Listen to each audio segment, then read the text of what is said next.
Middle cough. Heavy apes. We are live on a Sunday night on YouTube. For those of you hanging with us, what is up? If you are listening to this podcast after the fact, it's great to have you as well. Either way, check out the description down below. You can find our podcast in the YouTube. You can find our YouTube in the podcast. We have a lot to talk about. A lot of people are waiting, John, to chat tonight on the Sunday night podcast. Was there just a Sunday night football game? Was I supposed to be watching? I didn't know why you wanted to do this so late, so I just waited. I was just having dinner with the fam. Took my kids for a walk out in the monsoon, and actually I don't have any kids, and I just watched that game. But there is a monsoon. There is a monsoon. Holy smokes. Man, I mean, this is going to be there's a lot to talk about here, John. Before we dive into it, by the way, don't forget, one way to get into the Haberman and Middlecoff podcast, I'm Guy, that's John, is to go to iTunes, leave us a review, 5 stars. We appreciate that. Really helps out the pod, the analytics, the numbers on iTunes. And leave us a question. That's how you get into Haberman and Middlecoff. Mailbag, the ham mailbag, some people call it. When I saw Shanahan running the Shanahan hat out on the field pregame, I thought, oh, it's going to be a good day. It's going to be a good day. But, then he did a throwback 2019 drive. Elway, Mike Shanahan, 97, 98 level drive. You're like, oh, shit, motherfucker, he's back. He's doing nakeds and nudes and dump-offs, and he just went right down the field. I think I wrote it down. It was like 78 yards, Al said. It was just a clinic. I'm like, oh, shit, he got his swag back. And then it was like, oh, pump the brakes. Then it disappeared for 3 quarters. Yeah, and then it came back on like a drive. A drive, yeah. Good Lord. They did. And then they had a 2-point play to tie it, and then they didn't, was that ball? Yeah, they got tipped, and of course, the Niners just the tip balls.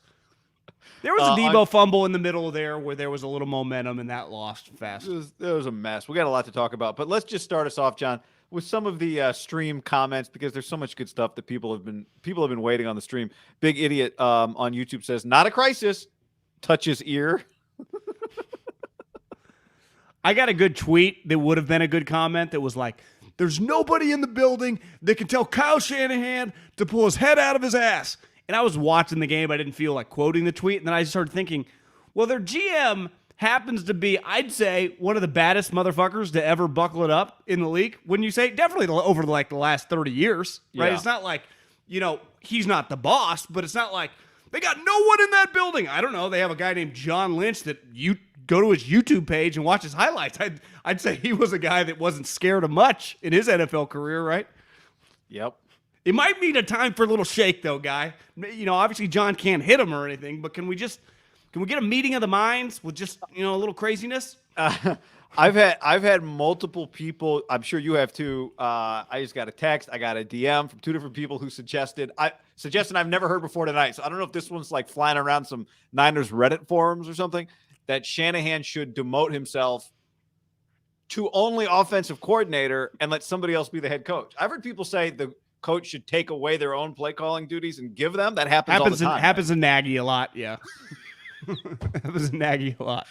But I've never heard anyone suggest that a coach should keep the play calling duties and give up the head coaching. That's a novel concept, John. But multiple people have suggested that to me. I did have multiple people outside of our little sphere text me during the game like, do you think he's on the hot seat? And my honest response was like, who in your right mind would they hire? Like, Jed York lucked into Kyle in the first place. They're not just some dynamic, onboarding organization of landing the top talent. Like, even in the perfect world of the fans' emotion right now, you just get rid of Kyle tomorrow. Like, oh yeah, Jed's going to go fix this problem. Like, no, he's still their best, in theory, asset to have, but he's off. The Shills on YouTube says, bring back Nick Mullins. So nothing illustrates the emotion of a night, John, quite like that. There were some good comments earlier. This system we use doesn't let me go back and see all the comments I want to see. I got to tell you, I'm a little afraid right now, and little things are setting me off, and that's pissing me off that I can't go back to the comments from 10 minutes ago. But one of them was, there's not enough Tito's in the world for tonight. That was a good comment. No, there's not. Can we? All right. So there's a few things. Speaking of some things that just like little things that pissed me off during the game, just little things that pissed me off. One, throwing the challenge flag with no idea what you're going to challenge. Okay, I think what happened there was somebody was in the watch. Maybe Shanahan's going to explain it by the time we're done here. You're a defender of referees, though. I saw you tweeting about the taunting yesterday. Oh, You yeah, know, God, the rule's John, the rule. It's like that well, play guy, you gotta that play fueled my soul. Yeah, it's just you give the benefit of the doubt to the referees, like they can't eat it. Well, hold on. So that play, we're not going to talk about that play right now. I would love to talk about that play, but I don't want to get off track while everybody's here. Talk about some Saturday college football taunting penalty, which I loved. I loved it because it made everybody else mad. What I think the fans really want, or the people really want listening, if the 49ers coaching staff and front office could pad it up, and Kyle would be a wide receiver, and Lynch could just go back to his heyday in the safety, and then we could just rattle some cages. Just a couple reps of Singletary. I think he called it the Nutcracker. It was like the elevated Oklahoma drill. I think there was like another element in there that got really kind of crazy. I remember people not died, but like got carried off the field at Niner training camp. Remember that, the Nutcracker? So, yeah, vaguely. No, I don't remember exactly what the drill was. I just remember it was even more physical than the Oklahoma drill, and it was a Singletary special from like the early 80s, Buddy Ryan. And it's called the Nutcracker? Yeah, it's one of those where you're facing each other, and there's a couple other people involved, and it is just full go with like a 10-yard head start, and heads are cracking. But just Lynch and Kyle, you could argue even going right now just to wake some people up, you know? Adam Peters, I think, was a defensive lineman at UCLA. He's not small. Have you seen him? I have seen him. He's big. I saw him in practice when he came up and said, "What's up, Middlecoff?" Yeah, Adam Peters, might be able to rattle some cages too. We just could rattle some cages. I mean, D'Amico Ryans, he's the guy carrying the team right now. Well, they're the coach. They can yell at people. He's the defensive coordinator. You just named the defensive coordinator. But this is the problem with but a coaching staff is actually much closer to normal people jobs than it actually is to a football team or any physical sport. You're still like working in offices, and you just answer to the guy that's quote unquote your boss. So Kyle still tells everyone what to do, even if you're, That's why Belichick, this little guy, and Saban, this little guy, are known as the craziest assholes, right? It's not because they could beat anyone up. Most of their coaching staff could beat them up if it got physical. But the thing with coaching, it doesn't get physical unless you're Columbo. What was that, a couple years ago with the Cowboys? It was the Giants last year. Remember last year with Judge. Joe Judge. Yeah. Joe Judge. No, they claimed he didn't hit him, right? I meant to look this up earlier. E-Rock Village on YouTube says, fun fact, Dante Pettis has more catches than Brandon Ayuk. So Pettis, I think, has 5 or 8. He scored a touchdown today. I don't know if you saw that on Red Zone. Giants won, guy. I think they have the same amount of wins as the 49ers, right? 2? Yeah. I'm trying to get some updated Pettis numbers. I did see the touchdown, and I did look him up. So I think he's got... No, he's got more than 5 catches. What is this? How many catches does Dante Pettis have? Well, regardless, forget it. Who cares? Well, guy, he had 5 today. Pettis had 5 today. He had 5 today. Okay, so he definitely has more than Ayuk. Yeah, he had a decent 5 catches, 39 yards. Hell, Daniel Jones. Does Daniel Jones have more catches than Ayuk? See his catch? One-hander? I did not see that catch. No. Well, they ran like a Philly special, but the guy, Daniel, kept running, and they kind of, I think every team runs it now, kind of overthrows him. DJ goes one-hander on the back of the New York Post. It says, "Oh, DJ" is the headline. It's kind of cool. That was good. The Darkness says Shanahan's 33-41, not a good coach. Hobbs says go hire Kellen Moore. Joshua says, LOL, Solomon Thomas having more success on the Raiders. That's a good take right there. Yeah. Gustavo Pettis, 10 catches, 87 yards, a touchdown, says Kyle. Jeez. Let me check today. Ayuk had 1 catch, 6 yards. He started. Did you notice? He started the game. He had the anyway. I mean, so it's pouring rain. They're very good on the early in the game, John. This felt a lot like a game I just watched them play. It felt to me like the Seattle game. That's what the game felt like. To the Seattle game, where they moved the ball early. They look good early. Unlike the Seattle game, they actually scored. But things are going their way, and they're not taking advantage. Takeaway, can't take full advantage, get a field goal. They missed the extra point before that.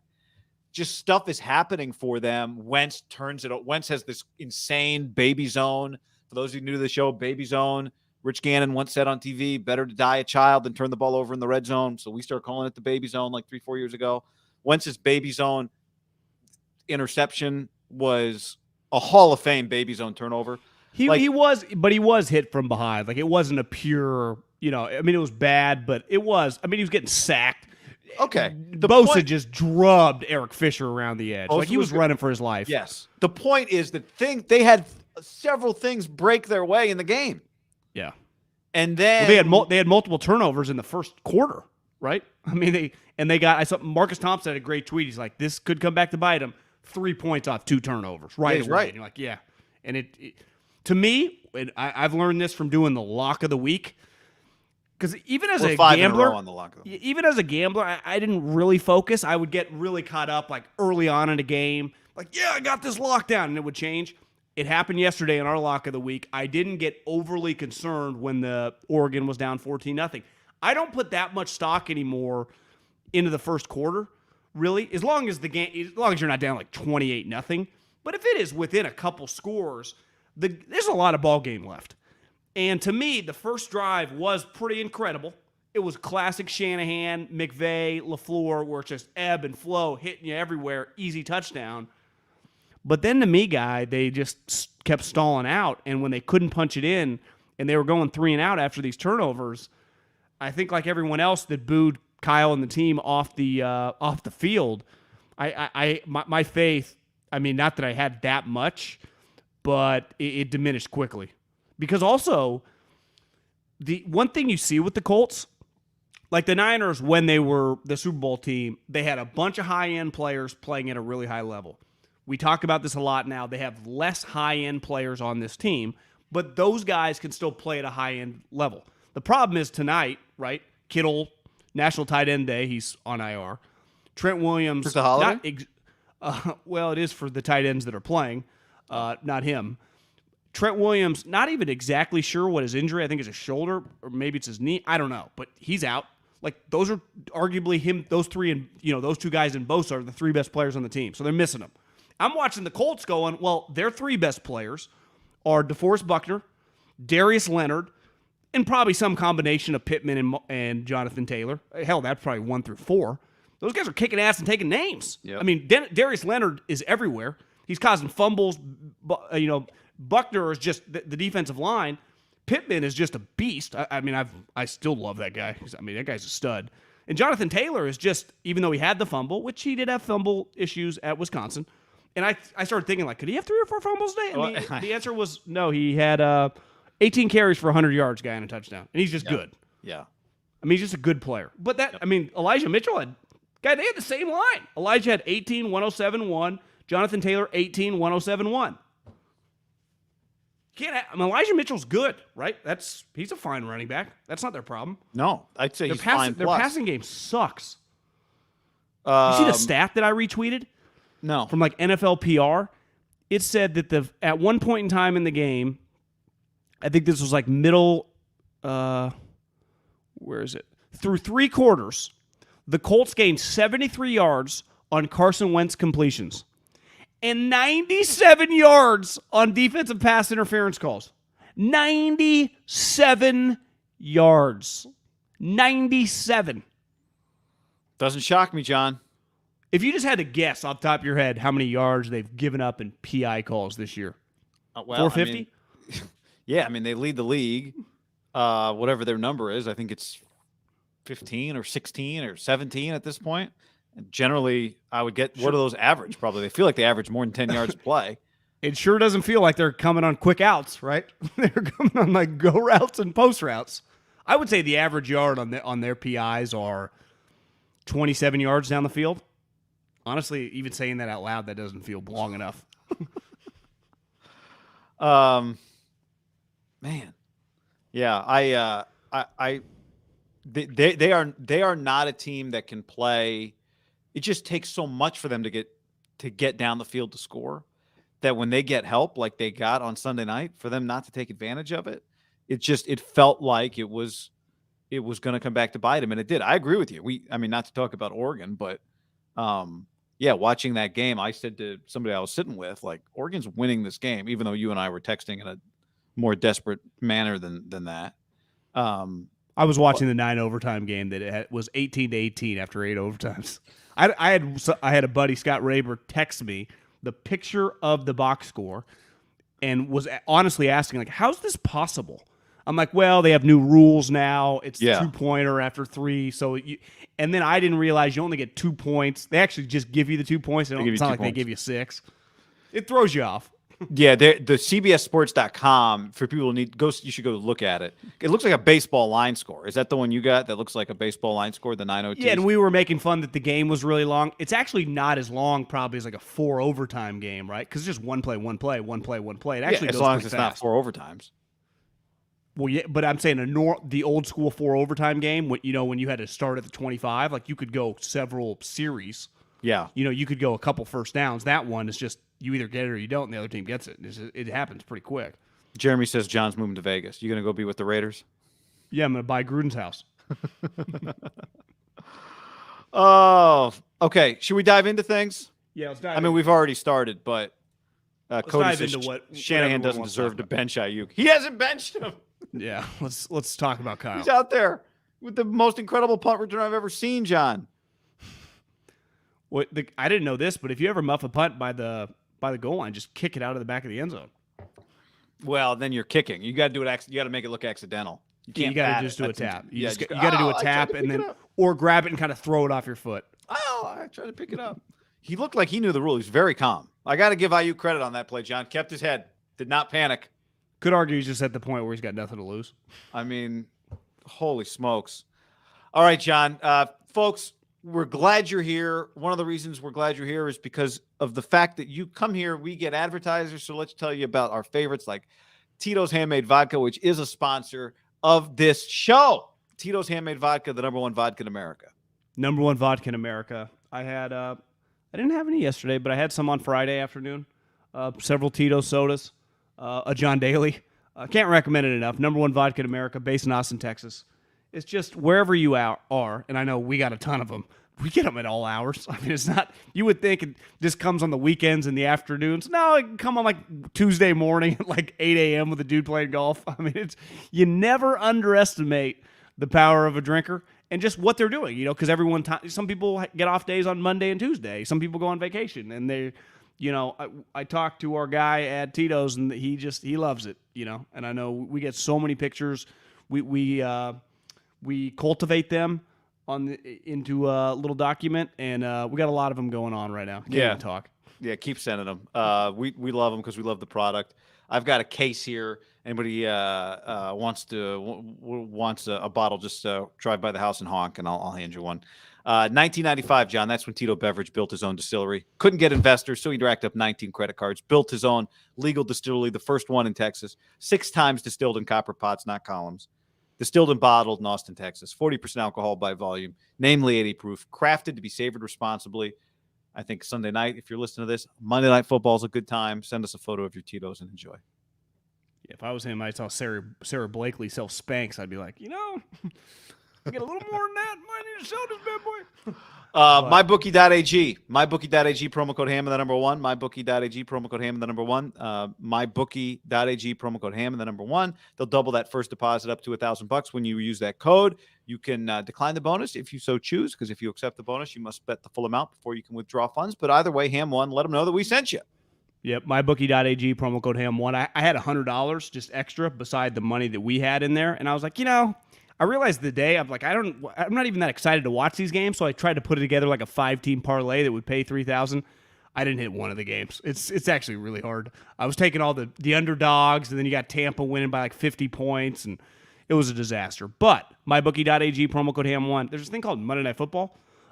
Actually, my former boss, Louis Riddick, is on it. He'll be calling it tomorrow. You can just follow him on Instagram. He never stops talking about it. But Seattle tomorrow. Geno Smith. New Orleans Saints right now -4. That's pretty crazy. When's the last time Seattle was an underdog at home with fans? Now, obviously, Russell's out. The Kraken had their first game last night. Now Seattle to the 12s. I don't necessarily – I could see Seattle just making this a little closer than people think. I can see Jameis throwing a couple picks on Monday Night Football. I could absolutely see Seattle making this closer than people think. I think if I was going to bet this game, I would go with Seattle +4. I would go They're with at home? Seattle +4. They're at home, yeah. Yeah. Okay. We've hit our last 5 locks of the week, so we'll have another one coming up. Maybe we'll discuss it later on in the show. I thought about today about putting some money on the Bengals. I saw Portnoy put about $250,000 on the Bengals, but I'm like, the Bengals aren't going to win, and they just didn't win. I mean, they beat the shit out of them. But that was probably the bet today that was like, if you wanted to get bold, they didn't just. I mean, they won 41-17. I think the final What were they score money was. line? I think it was like plus 245. I mean, it was big. That's basically what SC was against Notre Dame over the weekend, and they did not win the game. They actually made it kind of close toward the end. All right, John. Mac on YouTube says, Niners identity in 2021. Look great for the first 15 plays. Offense disappears the rest of the game. Defense plays valiantly. The heat is on for Kyle Shanahan. It already was on. This was a bad loss on Sunday Night Football against the Colts. It was a bad loss. I think one issue right now people are just going to have with them, when you are, and listen, like Kyle's style is not yeller and screamer on the sideline at players. Like that's when he was going well, he was known as his players coach. Guys responded to him. The problem is when it doesn't work, I do understand with a lot of people that just go, he just looks lifeless. He looks like he doesn't want to be there because he is not going to go Parcells and scream at people.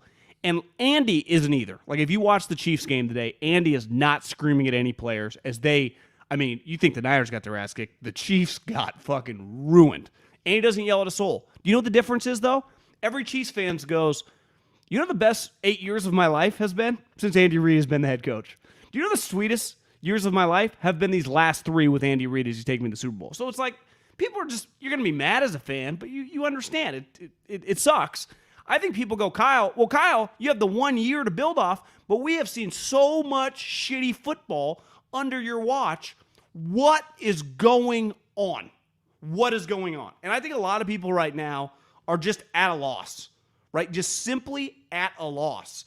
Because it feels like this guy, this boy wonder that had all this control, you just watch his team now, and it just is out of control. It just doesn't feel like, and he doesn't get credit for like Bosa kicking ass, right? Because you know he has nothing to do with it.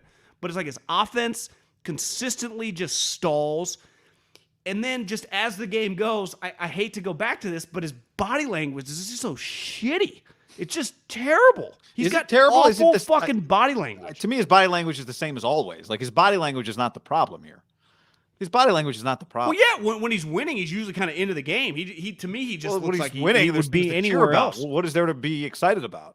Well, I don't know. Scream at somebody. I just think a lot of people. Okay. I'm just saying. I'm not saying it's right or wrong. It just feels like he does not want to be there right now. That's the body language he's giving off.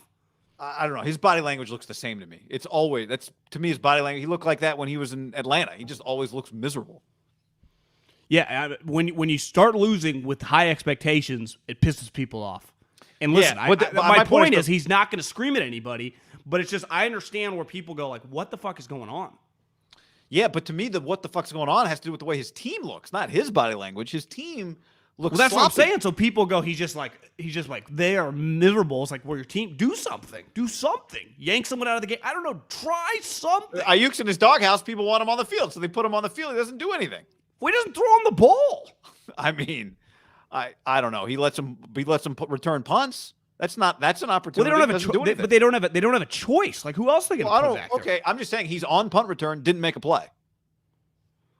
But you have to admit tonight, no one's making a play on special teams. Everyone's slipping for their life. Of course, I'm just saying, like you want him to yell at somebody, so he puts Ayuk in the doghouse. You want him to play Ayuk. The problem is not body language. The problem is they look awful. That's the problem. I don't necessarily give a shit that he doesn't yell at anyone. I'm just saying I understand where people look at him, and I'm getting a million texts from just random fans, even people at the game, like, what is this guy doing? What is Kyle doing right now? Well, and that's the primary issue, right? Is that there's no benefit of the doubt here at this point, right? When it was easy in years past. You go, okay, this is year one, taking over for Chip Kelly. Okay, you got Garoppolo. Now it's about to roll. Okay, Super Bowl. Okay, Garoppolo's hurt. But you stack each individual year had some context, but at a certain point, you got to stack up all those wins and losses and go, there are way more losses than there are wins. And this is a must-win game in a desperate situation at home. against a team that's also in a desperate situation and a driving rainstorm. And well, because it's one of those situations, right? Like if you get crazy wins in a golf tournament and you're Rory McIlroy, and you go, I shot 78, it's fucking crazy ass wins, and you're like, well, Rory, the 5 other groups right around you, the average score was 68. Like that's a you problem, right? You're watching the Colts, you're going, well, they're playing in this situation too, right? They are operating in these conditions. Every player in this game and coach is operating in what, is the equivalent for us as like a tornado. Did you see the thing on the Richmond Bridge? A big rig flipped over because of the wind. Like it was crazy. Like for us, this is like hurricane level. It's outrageous, right? I mean, it's been, you and I looking out my window, it's been nuts today. So I understand like the offense, no one, and it was clear early on, like I didn't expect Kyle, even if he got down, to dial up 350 yards worth of passing plays. Wentz threw for 150, Jimmy threw for 180. If you could have got to 200, that would be fine, right? It was understood, and you're going to have to run the ball, and they both ran for over 100 yards. Colts ran for a little more. But like the Colts were consistently doing things. The Niners have a major weakness. They commit pass interferences unlike anything the league has ever seen. I don't know what the record is, but they are on pace, I'm sure, to at least shatter. everyone's got a single digit, John. That looks cool. So Frank, who is a former quarterback and widely known as one of the main reasons the Eagle won the Super Bowl, and I think viewed for the most part, I know it's gone a little weird this year, as a really good head coach, and he's also the play caller, kept dialing up go routes, and it fucking worked. And you're watching Kyle, like after the first couple drives, like, what are we doing here? Like, you are this offensive genius. I say that in quotes right now. Because again, I don't think Kyle forgot anything, but back to my premise from probably before the bye, you can be really good at something, right? Think how many actors just choose terrible movies, right? Think how many great players just have a down year. And it happens in baseball a lot. I do believe that it can happen in football. For whatever reason, your message doesn't resonate. For whatever reason, maybe you lose a little confidence, and then it bleeds into just your confidence on the play calls. And it's also could be, predicated by the players you have, even though that gets to the overall thing. Like there's not a player on this roster that he didn't choose, right? We often said that with Gruden. It's like, well, by year 3 or 4, you don't get to complain about any players. You handpick this roster. Yeah, if we go back several months into the offseason and to discussions we had about concerns about the roster, cornerback was a very big and legitimate concern on this team for a variety of reasons, one of which was, depending on guys to have repeat seasons that they haven't had before. And in particular, a healthy season from a player who's only had one healthy season. And guess what? Not healthy. So, right, Jason Verrett. Yeah. So there are issues. Some are play calling, some are roster building, but both fall under some are player management. They all fall under his umbrella. And I do wonder if part of it, and this goes back to your point about, yell at somebody, you're not necessarily advocating yell at somebody. You're just saying that criticism represents something. And I think you're right in that I think I mentioned on the podcast a week or two ago, I was talking to a buddy of mine who works in baseball about Gabe Kapler. This is back when things were going well when the Giants were still playing. And I was like, well, all these guys manage off a spreadsheet. Like I was talking to a Dodger fan yesterday, like, we got to fire Dave Roberts. I'm like, and get somebody else to read the same spreadsheet Dave's managing off of. What's the difference? So I said to this guy, what is it, like out of curiosity, not being snarky, like what is it that Kapler does exactly if everyone's working off the same spreadsheet? And he's like, kind of matter of fact, he's like, well, he manages people. That's a part of the job. And I wonder, that's the unseen part of a coach's job by and large, is managing people. And you got to wonder, are the people being managed properly? Because there are good players on the team. That's separate from the cornerbacks discussion. And the team it's not performing. Now, I do think at times I watch like the defensive front and I go, those guys are doing their job. Like those guys are bringing it. And Elijah Mitchell's bringing it. And Debo is bringing it. Right? There are a lot of guys, but like I don't know if you agree with this or not. I don't watch them and think like as a group they're not bringing it. Do you think that? I do not. And I don't either. But the effort hasn't been the issue. I was about to say, like, And I remember having a nickname. And D'Amico Ryan, since he was in college, his nickname was Coach.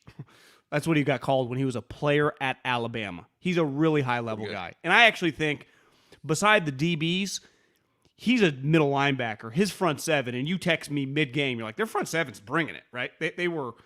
They're playing their ass off. They might miss a couple tackles, but 51's getting better. We can say what you want about Warner. He still makes more than enough plays. Every team in the league, beside like a couple, would die to have him. And even though like the Colts would take him in a heartbeat, they would just have all three guys on the field, right? I mean, Josh Norman had some issues, but he forced 2 fumbles in the game too. Yeah, exactly. One, no one noticed. Listen, they have a fundamental flaw that's a personnel flaw, not a D'Amico Ryan flaw. But D'Amico is a first-time defensive coordinator. He has never been the voice of the entire unit. And just, it's not an easy spot for him, even though he's known Kyle since he was a young player at Houston. Robert Saleh, did just have, it felt in a way like he was like a little Draymond Greeny to their coaching staff, like just kind of the heartbeat of it, even though Kyle was like the brains of it. Like if Kyle was the Splash Bros, he was the Draymond Green guy. Now, I do think it feels like I'm diminishing D'Amico, who I'm really impressed with. Like I think D'Amico's been more than serviceable, and clearly, again, nickname coach. He played at Alabama. Now it was pre-Saban, but I was in Philly when we traded for him. A huge reason we traded for him was character and smarts. Like he is a high-level guy, and I think he can one day become like what Robert, just that juice of it, even though his personality I think is a little different than Saleh's. You're saying they miss Saleh the guy. I'm just saying they did lose Saleh and LaFleur. Like those two guys played pretty big roles. LaFleur was with Kyle for a decade. Like it's just hard. I think we just plug and play. I don't know if it's been as easy to plug and play. Like Kyle, you do need help. He's clearly not fucking Belichick where he can just do everything on his own. Right? Not every guy is just ready to just take the next step. And Mike McDaniel, same deal. He's been there forever. He's fine. Like I'm not questioning but they're like he can't just do everything, right? He was always there with LaFleur and they did things together. Now someone had to fill that guy's role. It's just tough, It's just hard for any young coach. It's why I give a ton of credit to Sean McVay. When he replaced Wade Phillips, he went and got Brandon Staley. I was like, Jesus. Now, and then he had to replace him again. He got Raheem Morris. And I'm giving Kyle credit here for having D'Amico on the staff ready to go. But it's like the offense, I do think Kyle just needs some, and this is what's hard. Like back to what we were talking about at the top. Football coaching is much closer to like an insurance office or just a normal office. Now, it's more, people still get screamed at probably more than normal office settings. But it's not physical. It's all mental. So Kyle is the boss. So you can get mad at your boss, anyone listening to this, whatever you're doing, right? Whatever job you have, a sales job, you work at a car dealership, whatever. You can want to do something. But ultimately, if that guy tells you to do something, unless you're a malcontent and want to get fired, you do have to listen to him. So it's why when people always say, like, it does start with the head coach, it's because, like in football, like the backup can shove a guy, right? At practice or whatever, and you can like physically intimidate. But in coaching, you work in offices, So ultimately, it starts with Kyle. And back to what you were saying about the messaging, managing people, it can't really be argued something's a little bit off because you could say, well, hey, a couple weeks ago, Arizona, the rookie quarterback, I get it, shit happens. This one, you can't be like, the Colts. It was like the 06 Colts rolling into town. Like, no, I mean, you should be able to beat this team. And they were there to be beat. But the fucking 49ers didn't know what they were doing on offense for the majority of the game. I mean, the offense, I didn't write it down, but it felt like they had like 6 or 7 straight series where they were 3 and out. I mean, it was bad after that first drive. Now, one was a Debo fumble, but for the most part, they were not moving the ball. And I get it. The rain was pouring. But the Colts, they weren't moving the ball necessarily with plays, but they were moving it with pass interferences. Like they had an identity of what to do to make things happen. It felt like the Niners did not. Niners in that condition. Niners got the Wentz, the Wentz ball, right? The 3 and out, catch.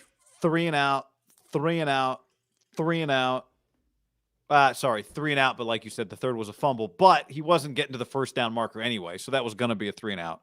Right, the Debo fumble. He was 2 yards short. They just had the penalty, so it was a 3rd and 15. And then they went 3 and let's head to the locker room, fellas. Remember the Super Bowl and let's pack it in. Which I'm shocked. You tweeted it. I'm watching this game going, why is Frank Reich not calling a timeout to at least get the ball back and let his guy with a huge arm throw a 60-yard bomb at worst? Well, did you watch Was Mitch? Jimmy, because Kyle was not going to force the ball down the field. But here's the other thing. I watched Mitch on one of the punts. He caught the ball against his body, and I don't blame him. I think he was a little nervous trying to hand catch it, like it might slip. So he would catch it against his body, like they teach you, in high school football with the wide receivers, not to do as a wide receiver. But I think he knows, like, I can't afford to have this thing fly off and go in the back of the end zone to get a safety. I was like, Frank, call the timeouts. Just force them to at least punt it. Who knows? In this condition, they muff the snap. It goes haywire. I thought the Niners got bailed out there. Yeah. I follow some Colts people that were like, God, this is kind of crazy. Why is Frank thought it just was nuts. waving the white flag? Although I guess if you're Frank, you're like, I don't want to fumble a punt return and give them the ball at like our 20 and let them. I don't know. Maybe that's what he was thinking. Which was probably his logic, right? Because he's going, I'm getting the ball first. I have the lead, and I'm getting the ball first in the second half. The only way I don't have the lead at halftime is if we screw something up here. Well, you know what I would do then? I wouldn't even put a guy back there. I would just try to block the punt, wouldn't you? Who cares? Yeah, you could do that. Even if you take out the punter, it's still 20 seconds left. Yeah, Jimmy was like not going to get the ball down the field. No. Well, I do think a lot of this, I think a lot of what we're talking about, we haven't mentioned quarterback play yet. Quarterback play is the centerpiece of this whole thing. And that's partly Kyle, too. I mean, he's quarterback, offensive guy, 5 years to find his guy. The Colts threw the ball downfield in a monsoon more than the 49ers do when it's 75 degrees and sunny with Jimmy Garoppolo quarterback. Like, in a normal game, if no one threw the ball downfield under those conditions, you'd watch and go, well, no one threw the ball downfield. It's pouring rain. But the Colts had no problem throwing the ball downfield. And it wasn't just for pass interferences. They hit they got a PI, but they hit the 57-yarder or whatever it was to Michael Pittman. There was a dramatic difference between the two teams in the game. One of the teams had an athletic quarterback that threw the ball down the field. And one of the teams didn't have either one of those things. Carson Wentz changed the game with his arm. His ability and the trust in his ability to cut it loose changed the game. It was the major difference in the game. And then his ability to run also changed the game. He got a big first down on like a 2nd and 15, remember? He Cameron twice got deked by Carson Wentz. Twice it got faked out. The other was on the touchdown. Started to zoom in on the running backs.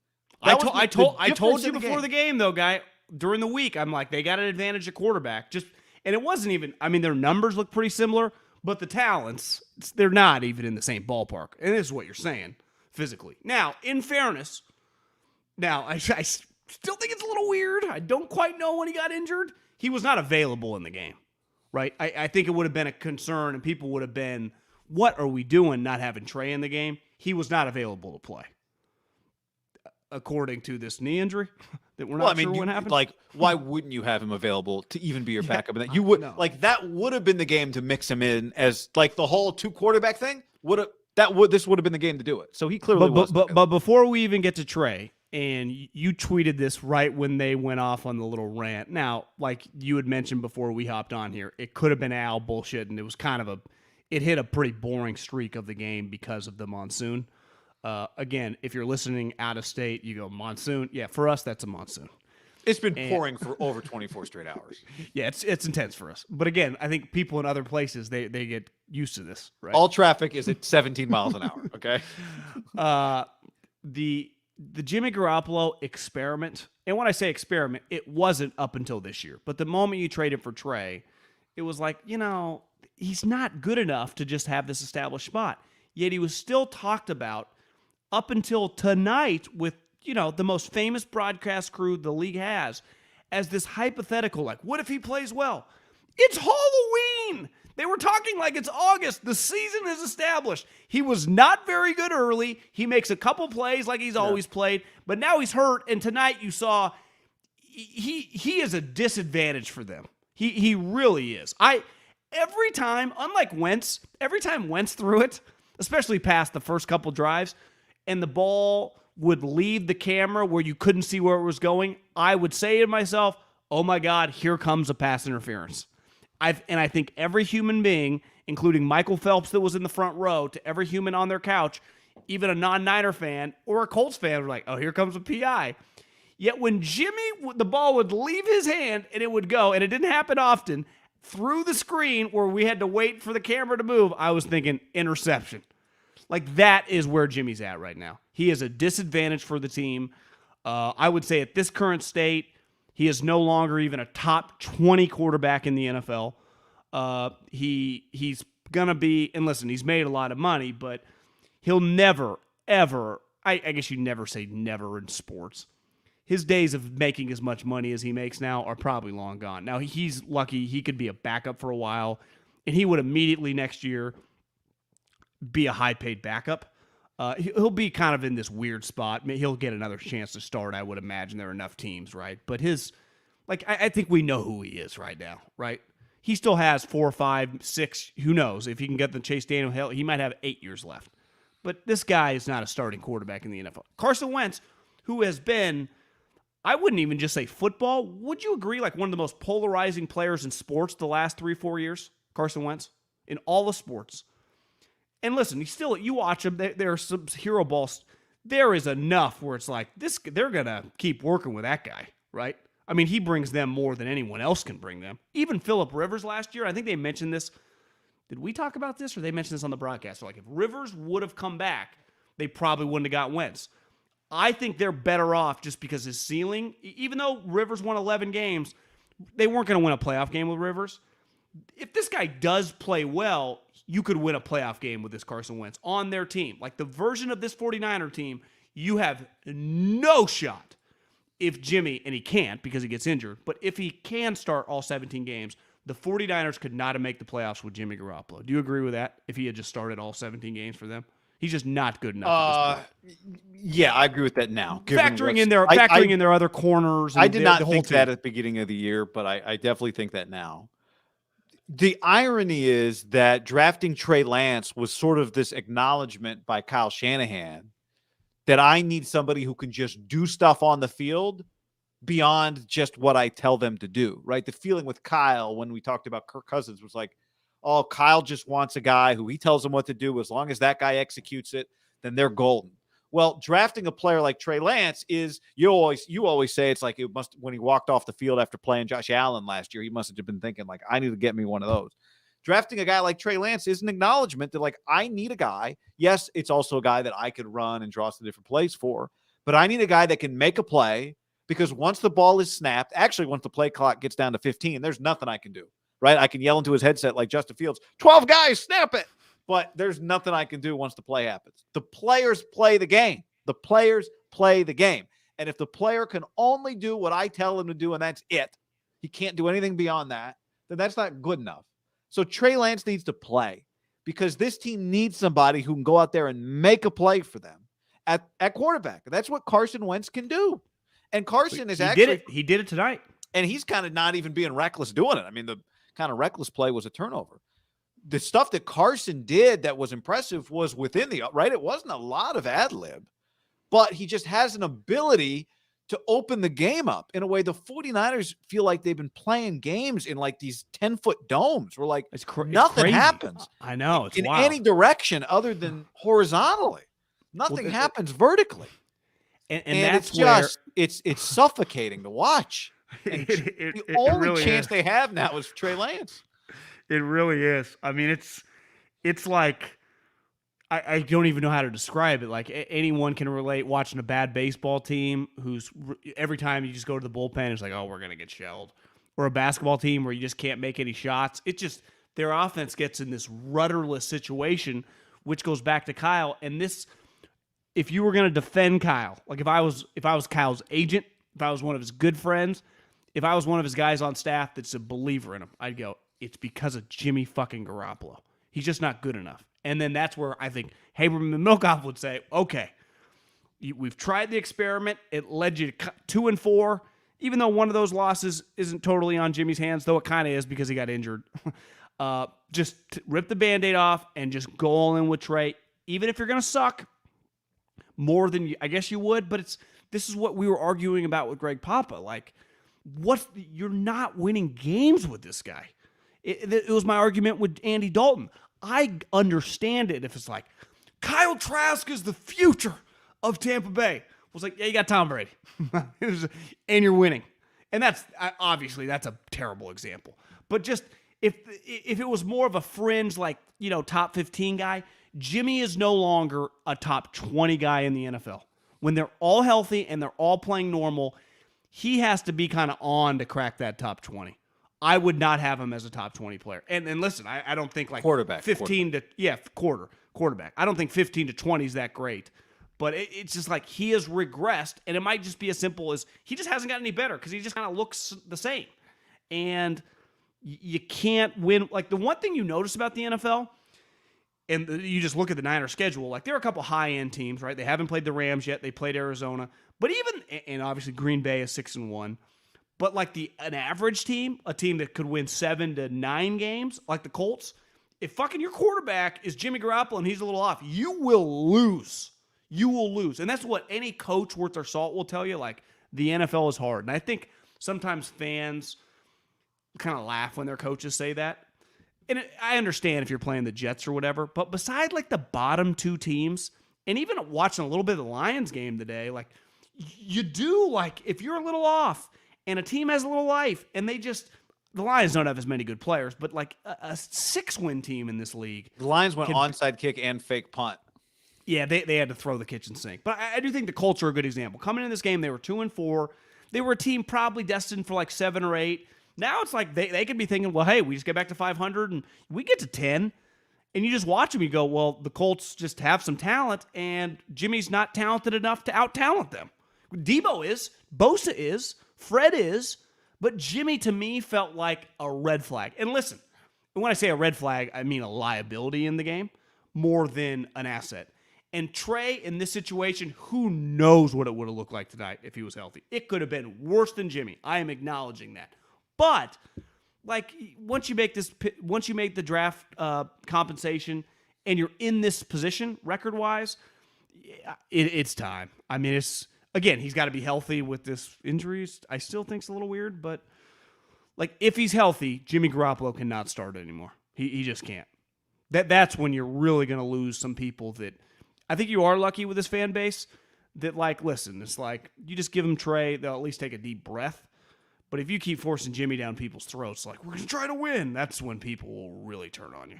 Well, I agree with you. I want to get to that in a second because there's actually Shanahan addressed that after the game, and I'll show you the quote here in a second. But as it relates to Trey Lance, I think what they need, you start naming guys like Bosa and Fred Warner and Debo Samuel, who's just Debo is, I mean, you talk about one of the most fun players to watch in the NFL. He's a baller guy. He is a baller. He is so good. He's a baller. And you can get him to do anything. But you need your quarterback to be able to make plays for you. Like, just think about that phrase for a second. It's such a generic phrase and everybody says it. Get your quarterback to make some plays.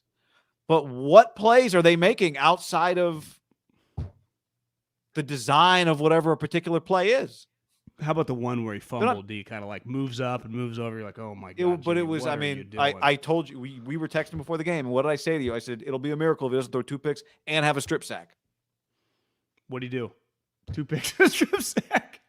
I told you. Now, the one was kind of off Debo's chest, but still. Yeah. It was, that strip sack is the play. And you're right. Trey Lance might have 2 picks and a strip sack. Trey could have had 4 picks. Who knows, right?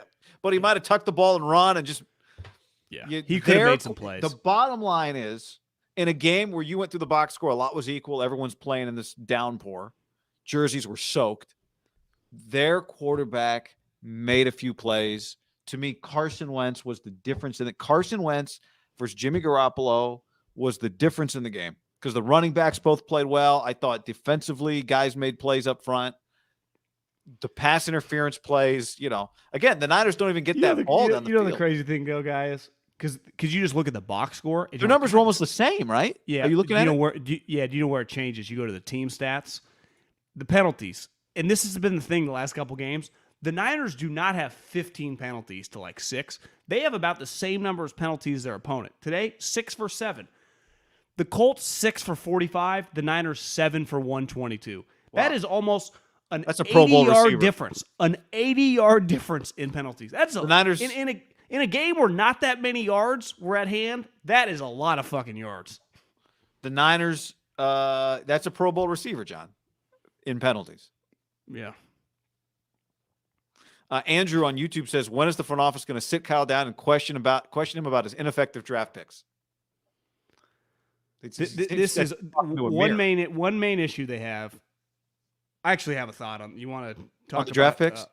Well, just about one issue they have with Kyle right now that I think some other organizations can just probably a little more equipped with the guy that owns the team, that the 49ers are not in a position to do this. Okay, before we do that, is that what you want to talk about Puesto first? Yeah, just bang these out and then I'll. Did you see? Did you see that Javier Vega on Twitter sent me a photo of the Puesto bar, John, is where I would have been for sure. Me too. Puesto. If nothing else, you can satisfy your loins. I don't think you satisfy your loins with food, but whatever. Satisfy your innards. George did. That's a good point. With Puesto, John. You know, I realize sometimes if you make a Seinfeld joke, because sometimes I hear it on like other podcasts or shows, there are some people that are in their 20s that probably have no clue what you're talking about. I know, but then you know what happens? It's like everyone gets it. I know, because I think they know people that either their parents watched it or their friends, but go to check out Puesto, Concord, Santa Clara, obviously Southern California. If you go to a Niners game, I don't even know who they play next week, but probably someone they're going to be an underdog against. They're in sections 110 and 129. I can't recommend enough filet mignon tacos. They better not be an underdog to the Bears, John. Oh, my God. They go to Chicago this week. You talk about I mean, could this be a coach gets fired after this game? Puesto, the margaritas are elite. Tacos are elite. It's just, I'm not just saying this. We ate there a month ago. It's some of the best tacos I've ever had. It really is. I know Eric Adler and Alex Adler, who are big Niner fans, are miserable. So the good news is they can at least go to their local Puesto and cook themselves up some great food. The quesadilla taco is my personal favorite. It's there's crispy melted cheese. It looks like that's the tortilla, but there's another handmade tortilla outside of that, and braised short rib. It's fantastic. Plus they have over 500 tequilas and spirits, a stellar bar. It's fantastic. The Bang Bang Margarita, one of their many greats. We had their margaritas. They were fantastic. The in-house daily made tacos. The taquitos are huge, very good. So like John said, Concord location, Santa Clara location, Southern California locations, and 2 locations in Levi Stadium, section 110 and section 129. Yep. Go get it. Go check them out. Yeah. It's we cannot speak highly enough of Puesto. It's fantastic Mexican food. We're also brought to you today by the Daily Tip, presented by BetMGM. If you're into sports betting, you know how quickly the lines can change. We know this firsthand. We deal with it on a weekly basis, a daily basis, an hourly basis. When you got a lot riding on those odds, it pays to stay ahead of the curve. So before placing bets, listen to the Daily Tip, presented by BetMGM, for the best analysis on betting and information. Yep. I mean, you're looking at 2 guys that know what it takes to make a good show. Energy, chemistry, and this show has it. So check out the Daily Tip presented by BetMGM with featured guests like bookmakers, Odyssey insiders, and BetMGM experts. Hell, I mean, they should call us. We just won 5 in a row. You've always got a fresh take on the action. Hosted by Michael Jenkins and Chelsea Messenger. They break down all the big takeaways to make sure you know you need everything you need. Make sure you know you need everything you need. As much fun as it is to bet on the game, it's better when you've got the inside scoop. Yep. Ready to bet with the edge? Tune into the Daily Tip presented by BetMGM. Listen weekdays, 6 a.m. to 9 a.m. Eastern on Odyssey, Spotify, or your favorite podcast app. Okay. Do you want to give me your take? What Kyle, did Kyle say something important? Yeah. So after the game, let me show you this here. I'm reading this transcript. We didn't see it because we're on here Sunday night after the game, but 49erswebzone.com has the transcript here. Shanahan, I'll read to you. Shanahan was asked after the loss to the Colts if Garoppolo would remain the starting quarterback against the Bears. He didn't exactly give the most emphatic endorsement in response, but also didn't sound like he was itching to make the switch to Lance either. Quote, I would guess so. I'm going to watch the tape and see if guys are healthy, first of all, and know where our guys are at. it was good for Jimmy to be able to get healthy enough to play in this game today. So I would guess so is the part that people are attaching to. And Trey's hurt. Not having seen it, that could be what he's guessing, is that Trey Lance might not be ready, but that was his answer. To me, if Trey is healthy, he has to play. Yeah. Well, a lot of people are saying, and I got a ton of tweets, I got DMs, I got texts, like, who can talk to Kyle? Wait, hold on. Can we finish on this Jimmy thing? Oh, yeah. Sorry, because I like that topic too. But because what you said earlier was, people are going to be mad if Jimmy's the starting quarterback. And I think you're right. But I think only if Trey is out, like, what are you going to do? Like, I do understand that, right? No, if there's he's nothing you can do. Right. But what I'm saying, they'll be mad because they're watching it. Like, I think the bigger issue is not that they'll be mad. I think the issue is that it doesn't. How are you going to now? Maybe it's a saving grace that you play the Bears, but how are you going to win football games? How are you going to move the football with your passing game? That's my number one. How are you going to create a challenge for a defense? Did Tom Brady throw 600 touchdowns today, or was he just a 600 touchdown today? Yeah, his 600th touchdown today. He did not throw 600 today. But I saw enough highlights to know they're throwing it all over the yard. I'm with you. They do not have a passing game with Jimmy Garoppolo. And hell, at least Trey can push the ball down the field. Can they run? And here's what I don't understand. Brandon Ayuk is fast. And do you know what guys do when they're fast? Run fast. We think about like the route tree has 9 routes. And the 9th route is the go route. And the go route is the most basic play in human athletic history. You just run straight. We all do it from the moment we go to recess in elementary school and the football makes it out to the grass, right? You just run straight and you throw it as far as you can with the all-time quarterback. And that goes to high school, to college, to the pros. It's just the go route. As you saw, the Colts were running a shitload of them today. And you don't even need to be that fast to run them. Michael Pittman is not some blazer, right? I mean, to me, he's a big possession. He's a good player, and he plays fast, but Ayuk is a faster player than him. Why not run some go routes? Really, just run it straight. Just go straight, 3 or 5, hitch, and throw.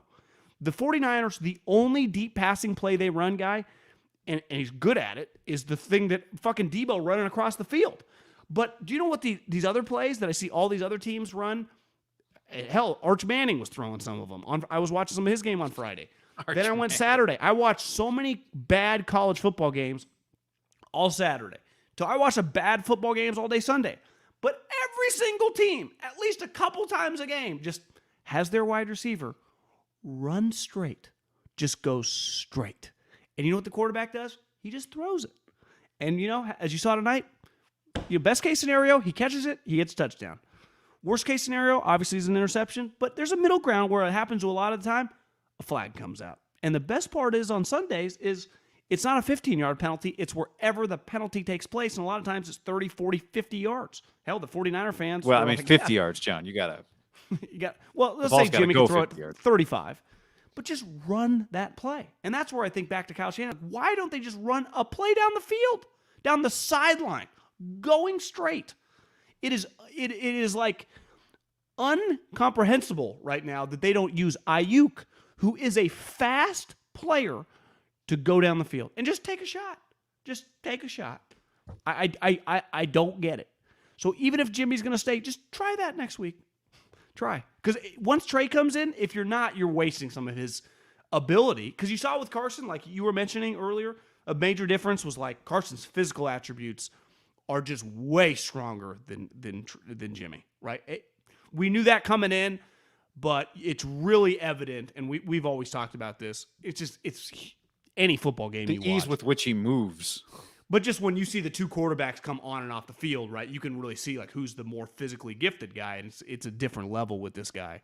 But just throw some deep balls. When you that's watch what I'd recommend. Wentz move and you see his thickness, but his waist he look size. Healthy? He looks pretty healthy right now. He looks healthy. He's in the, I'm not saying he is these guys, but he just, if you were to rattle off the best physical quarterbacks, it's Herbert and Allen. And now obviously Lamar is physical, but his body's not quite the same. Like this is like narrow, like Trevor Lawrence is huge, narrow waist, big, just like easy to, their legs move. It just looks like they're running with ease. And that's always been the reason people keep, it's just, that's what top 5 quarterbacks look like. That's what they look like in 2021. Well, I think you saw today for them, given their limited opportunities, it was well worth the risk for them to take to get them, right? The Colts. Yeah, totally. And we talked about, like, should the Niners take a risk on it? Because one thing, he wasn't that expensive. Now, it was a little complicated because Jimmy was on the roster, but ultimately it goes back to, like, Jimmy being on the roster. And I think people ultimately are just tired of watching it. They're just tired of it. He has entered, in a weird way, kind of that Andy Dalton, Mike Glennon, where people just can't take it anymore. They just don't want to look at him. And it's weird because unlike any of those guys for any of their teams, and there are other names you could throw in. Like Jimmy did have a moment where I saw a highlight yesterday of him just like at the podium, for the NFC Championship game. That happened. Now, remember, it was pretty polarizing, those 2 playoff games where he didn't have to do much, but I don't think we'll ever quite see a career like Jimmy Garoppolo's. It's a bizarre one. No, not when you factor in the financials. All right, you started to make another point. So I think in a lot of organizations, it's like this in any business, I guess, probably beside like a publicly held company where they have a board of directors, but any business that's owned by one human being, that guy at any moment, and I'm sure people listening work for a company where, especially if it's not like a Fortune 500 company, where there's a human being that owns it. And if something really needs to be said, that guy or girl or woman can come in and sit whoever down. That could be their president. That could be the head of sales. That could be a group of people that just, if something's getting weird or something gets out of control, Tito Beveridge can walk in and sit down or zoom in with an employee and just have a conversation from a position of power.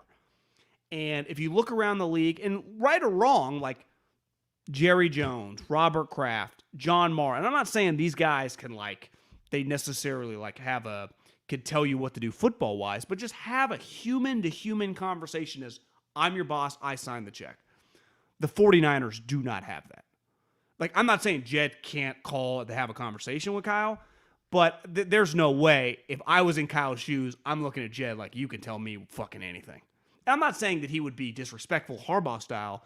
I'm just saying, and I don't even think Jed would do that. But, the Niners do not have that.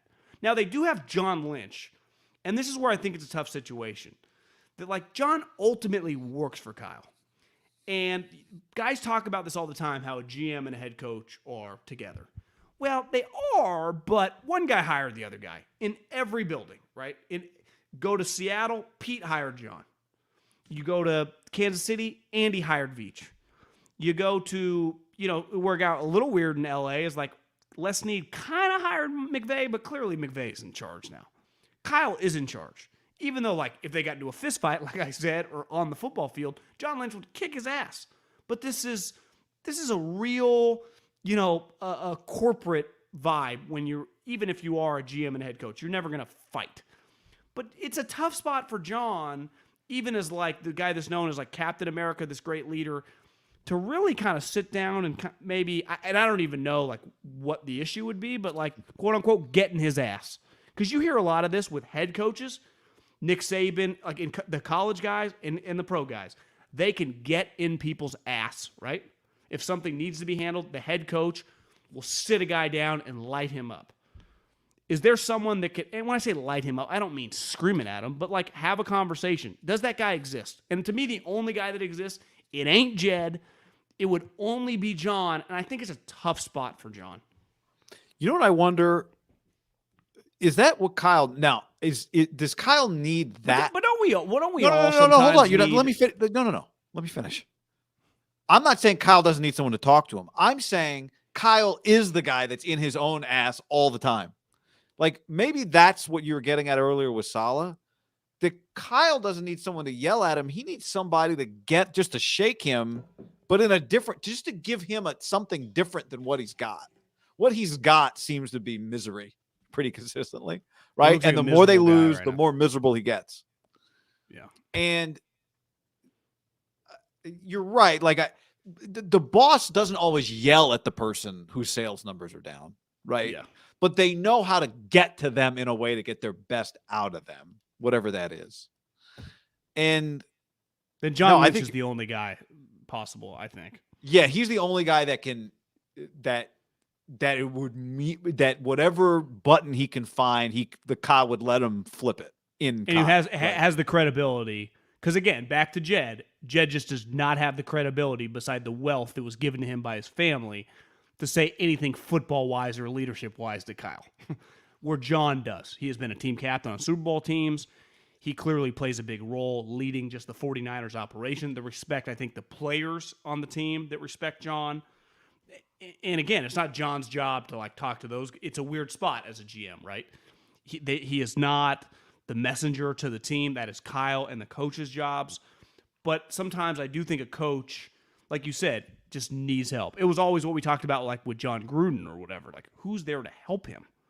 Like, and he's not listening to anybody. And that's where I do think Kyle can fall into that mode. Like, I'm the boss. I'm the richest guy here. I'm the most accomplished guy here. Who the fuck's telling me anything? To me, it's only John is the only guy that has that capability. And back to what I'm saying, I do believe it's a tough spot to be. You know, it's a delicate spot. But it's not just about like motivating him, right? It's about who else can help him find the solutions that he needs to find. Yeah, that's the thing about and football. Maybe that's where John was helped, right? In early enough. Well, look, if John Lynch was the one that said like, "Hey, man, you should draft Trey Lance," and Trey Lance is the solution, then that's part of it. Some of these things can't happen like Sunday night over tea or Tito's. Some of it is like big picture things. Like if he got him to draft a quarterback that he would not have otherwise drafted, then that is part of what you're talking about here. I was going to look up McCorkle's numbers today. I don't think they were that great. McCorkle's got like as many picks as he has touchdowns. So people need to chill on McCorkle. Yeah. McCorkle is doing a good job. 24, 36, 300, 2 touchdowns. Yeah. They played the Jets. He's doing a good job. They played the Jets, yeah. He's doing a good job. He is the best. Well, Kendrick Bourne threw a touchdown today. Kendrick Bourne did throw a touchdown today to Nelson Aguilar. There were a few. Sweet play. Yeah. How about the Vita Vea running back high school highlights? Did you see those? That. No. They had high school highlights of Vita Vea playing running back, and he looks like Vita Vea. But anyone tackle him? No. Touchdowns. But look, Mac Jones is playing well. You wouldn't take Mac Jones over all the other rookies, but you might take him over a couple of them at this point right here in this moment. I don't know that he does the things that the Niners need, though. He needs somebody to push the ball down the field. Yeah, So it doesn't solve that problem. But I think your point's a good one. It's sometimes it happens to everybody. Like you go down a rabbit hole and you need somebody to help. Everyone needs somebody in their life that can help, or somebody's in their life that can help them when they're struggling. And can that be an assistant coach? Sure. Can it be Mike Shanahan? Sure. But it helps to be somebody of a high level that can speak to the pressure. Kyle's under a unique amount of pressure. Even he said after the game, like, we've lost 4 in a row. I should be getting criticized. It's fair. He said that? He said that. Yep. What do you think about bringing Mike back and moving him to the offensive coordinator? Is it too soon? Moving who to offensive coordinator? Kyle, and let Mike just run around and yell at people? Well, yeah, Mike just focuses on timeouts and screaming at the referees. He does, and just the occasional, motivational speech. Mike was really good at? Like, he ran a tight ship. Remember Albert Hainsworth when he got to the football team? And Albert was out of shape, and he like made him run gassers, and him and Albert were like at odds, and Albert was this huge guy, and Mike's this little guy, and Mike was not scared at all. So one thing Mike was, and you had to be this way to coach in the 80s and 90s, because back then, like I said today, there were no fights. I do think there were more likely to be a fight, like coach, player, even these crazy little guys like Shanahan. You had to be ready, even though you would lose. Mike Shanahan's fucking nuts, right? Because you had to be to survive in the 80s and 90s in the league. And I'm not saying Kyle's just new age nuts. But like I do think they need somewhere where everyone's kind of on their toes, and I don't think they have that right now. I really don't. They just, and there are different ways to do it, right? There is. And 2021 is not 1989. It's not Walsh and Singletary and and Parcells and so obviously Singletary was a player, but you know what I mean. Just it's different. But it just the offense just feels very disjointed, and it just feels something just feels very off, and it goes back to when you are that in control. And I was as critical as anyone that talked as consistently about Gruden, because I'm like, well, if Gruden's team is not like it is all on him, I do think it's fair to say like this is all on Kyle. Like, how many coaches, beside like some of the older like Matt, Andy Reid or Belichick, but all the new age guys, not many of them like LaFleur and McVay in their tenure have not had as much juice as Kyle. Like Kyle's juice, the moment he got here, was immediately like Andy Reid level, Sean Payton level, right? From day one. And it's like, well, now, when shit starts hitting the fan a little bit after you've established yourself and your team, I can't just go, well, it's all these other things. Like it does, it falls under his umbrella. Yeah. I mean, remember the story he told on the Sean McVay podcast was basically, there was no way I was taking that job, but then I took the job. Right. Like I wasn't taking that job. They don't have a quarterback. They're bad. Like I'm not taking the Niner job. But then I met with them and I took the job. Basically. Remember they gave him 6 years. Right. And he's like, wait, Jed, you leave me alone? He's like, yeah, you do it if you want. That's the point is he took a job he wasn't going to take. Now he says, I do believe, I don't think he wouldn't have taken a job for a 6-year contract just for the 6-year contract if he wasn't convinced. They convinced him. But part of that convincing was telling him like, we are not going to be in your way. We're going to give you whatever you need. Which was not the case for what I'm saying, like with LaFleur and McVay, who are two guys that are killing it right now. Like LaFleur, no one was offering him the job. And he's like, wait, the Green Bay Packers with Aaron Rodgers offered me the job? Like he had to take it. Sean McVay, when he got offered the job, people were like, what? Who is this little guy? Kyle was like, yeah, we'll just give you here's the keys. You mean to the 49ers? Yeah, to the San Francisco 49ers, here are the keys. You do whatever the fuck you want. You want to bring that guy calling games with Kevin Burkhardt? Bring him on in too. That called you like a week ago? Come on down. He was given a lot of juice for, like Mark gave John Gruden a lot of juice, but John had all these like John was getting that juice. Like Kyle, there is no guarantee that he would have had that juice everywhere he went. Like if he would have been the New York Giants head coach, I don't know if he just could have walked all over and done whatever he wanted, right? Is my point. Right. Like back to what I'm saying, everything that happens on the field is a Kyle Shanahan thing. Good and bad. Josh Dubow took a break from tweeting about Raiders to say, I'm kidding, to say out of 113 coaches who have 70-plus games with one franchise since the merger, Kyle Shanahan's .443 winning percentage ranks 101st. So 113 coaches, 70-plus games, one franchise since the merger, which was whatever year that was, 1963, I don't know. 443 is 101 out of 113. Not going well, man. Eric Papa would know what year the merger was. I think 66. The merger was 1970. 66? It was announced in 66. They merged in 70. Yeah. Because the Super Bowl is... They did the joint AFL NFL thing for a few years. Yeah, I think was last year Super Bowl 50? And this year's Super Bowl... Or 52, I think is this year. I think. Okay. I'm not a historian. I'm not, Belichick or Papa historian. I think Derek can name every Super Bowl score. Yeah, he can name every team and he can tell you who played in any Super Bowl. Can you? No. Yeah, no chance. I barely remember who played in last year's Super Bowl. I agree. I don't even think I could do the last decade, honestly. I mean, if you really sat down and thought about it, maybe if I gave you like Panthers, remember? You'd be like, oh yeah, Panthers. Yeah, the last decade wouldn't be that hard. I mean, you would have to think the but he can rattle it's only, off. It's only 20. It's 20 teams. You might get one game out of order. Is this year? Wasn't the Super Bowl in San Francisco? Wasn't that Super Bowl 50? So then what happened was the Super Bowl started in 66, but the merger didn't. Right, the AFL. Okay, because Lombardi was winning Super Bowls in the 60s.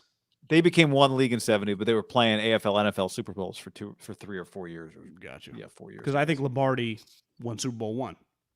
That's right. And Namath was like 68-9, I think, when he guaranteed the victory against the Baltimore Colts. Can the 49ers salvage the DeForest Buckner trade? I don't know. I mean, that was a big story this week. The return of DeForest Buckner. I don't blame. One thing that's been not gnawing at me because I think Buckner. I saw Joe Staley said this thing that got retweeted on my timeline. I think Biederman retweeted it. Is that Joe on the pregame show? They were in the studio. Said that when he was contemplating retirement, he called Buckner because he's like, basically beside Buckner and Frank Gore, he's like, those were the two best leaders / teammates I had. I was going to tell Buckner what my plan was to kind of pass the baton, like, this is your team, bro, kind of deal. He calls Buckner and was like, man, I think I'm done. I'm going to retire. And this was right around free agency. And Buckner's like, well, I got bad news for you. It's not official yet, but I'm not going to be on this team. It'll come out in the next week. And Joe said, he's like, even though in my mind I'd already kind of retired in my head, I went back into player mode where I was like, what? He's like, I was devastated. He was shell-shocked. And one of the things that Buckner said, I don't blame him because you're just in the world. Is, they were going to meet in the middle, and he had family to feed. It's like, DeForest, you were the 7th pick of the draft, like you're a multimillionaire. But like, I'm not going to nitpick when you're a high character guy on that. Yeah, he's a high character. Yeah. Even though it's a little out of touch, but it was a bold move, and it backfired in the sense of Dante Whitner. Then the question gets passed to Dante Whitner, and he called Javon Kinlaw bust. And to me, a bust is a guy that can't play. But like, I do think it incorporates injured guys. And let's face it, right now, Javon Kinlaw is a walking, just massive injury red flag. I mean, they had a bye week. And his knee injury, which is not, it's one thing, it's like, he broke his ankle or he's coming back from a torn labrum. This guy has a Todd Gurley type thing going on where it's not like, yeah, some games he can play, some games he can't. And it's like, we don't know. And in most practices, he's not going to be available. So it's kind of it's a nothing. At least when you missed on Pettis, you're like, this guy can't play. Like, to me, Ayuk is nowhere near a bust yet. Yeah, I mean, exactly. He's playing for someone. So this is like, you made a move and you drafted kind of for need, even though, I mean, you see Kinlaw, he was going in the top 20, but I did, and it's easy for teams to say that aren't going to take him to go like, he had some physical red flags, and it's been a disaster. I will say, I don't like, obviously it's a big deal.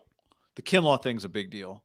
And I agree with you. I don't want to call the player a bust, but at this point, the pick is a bust because it's not that they need him to be, DeForest Buckner. They just need him to play.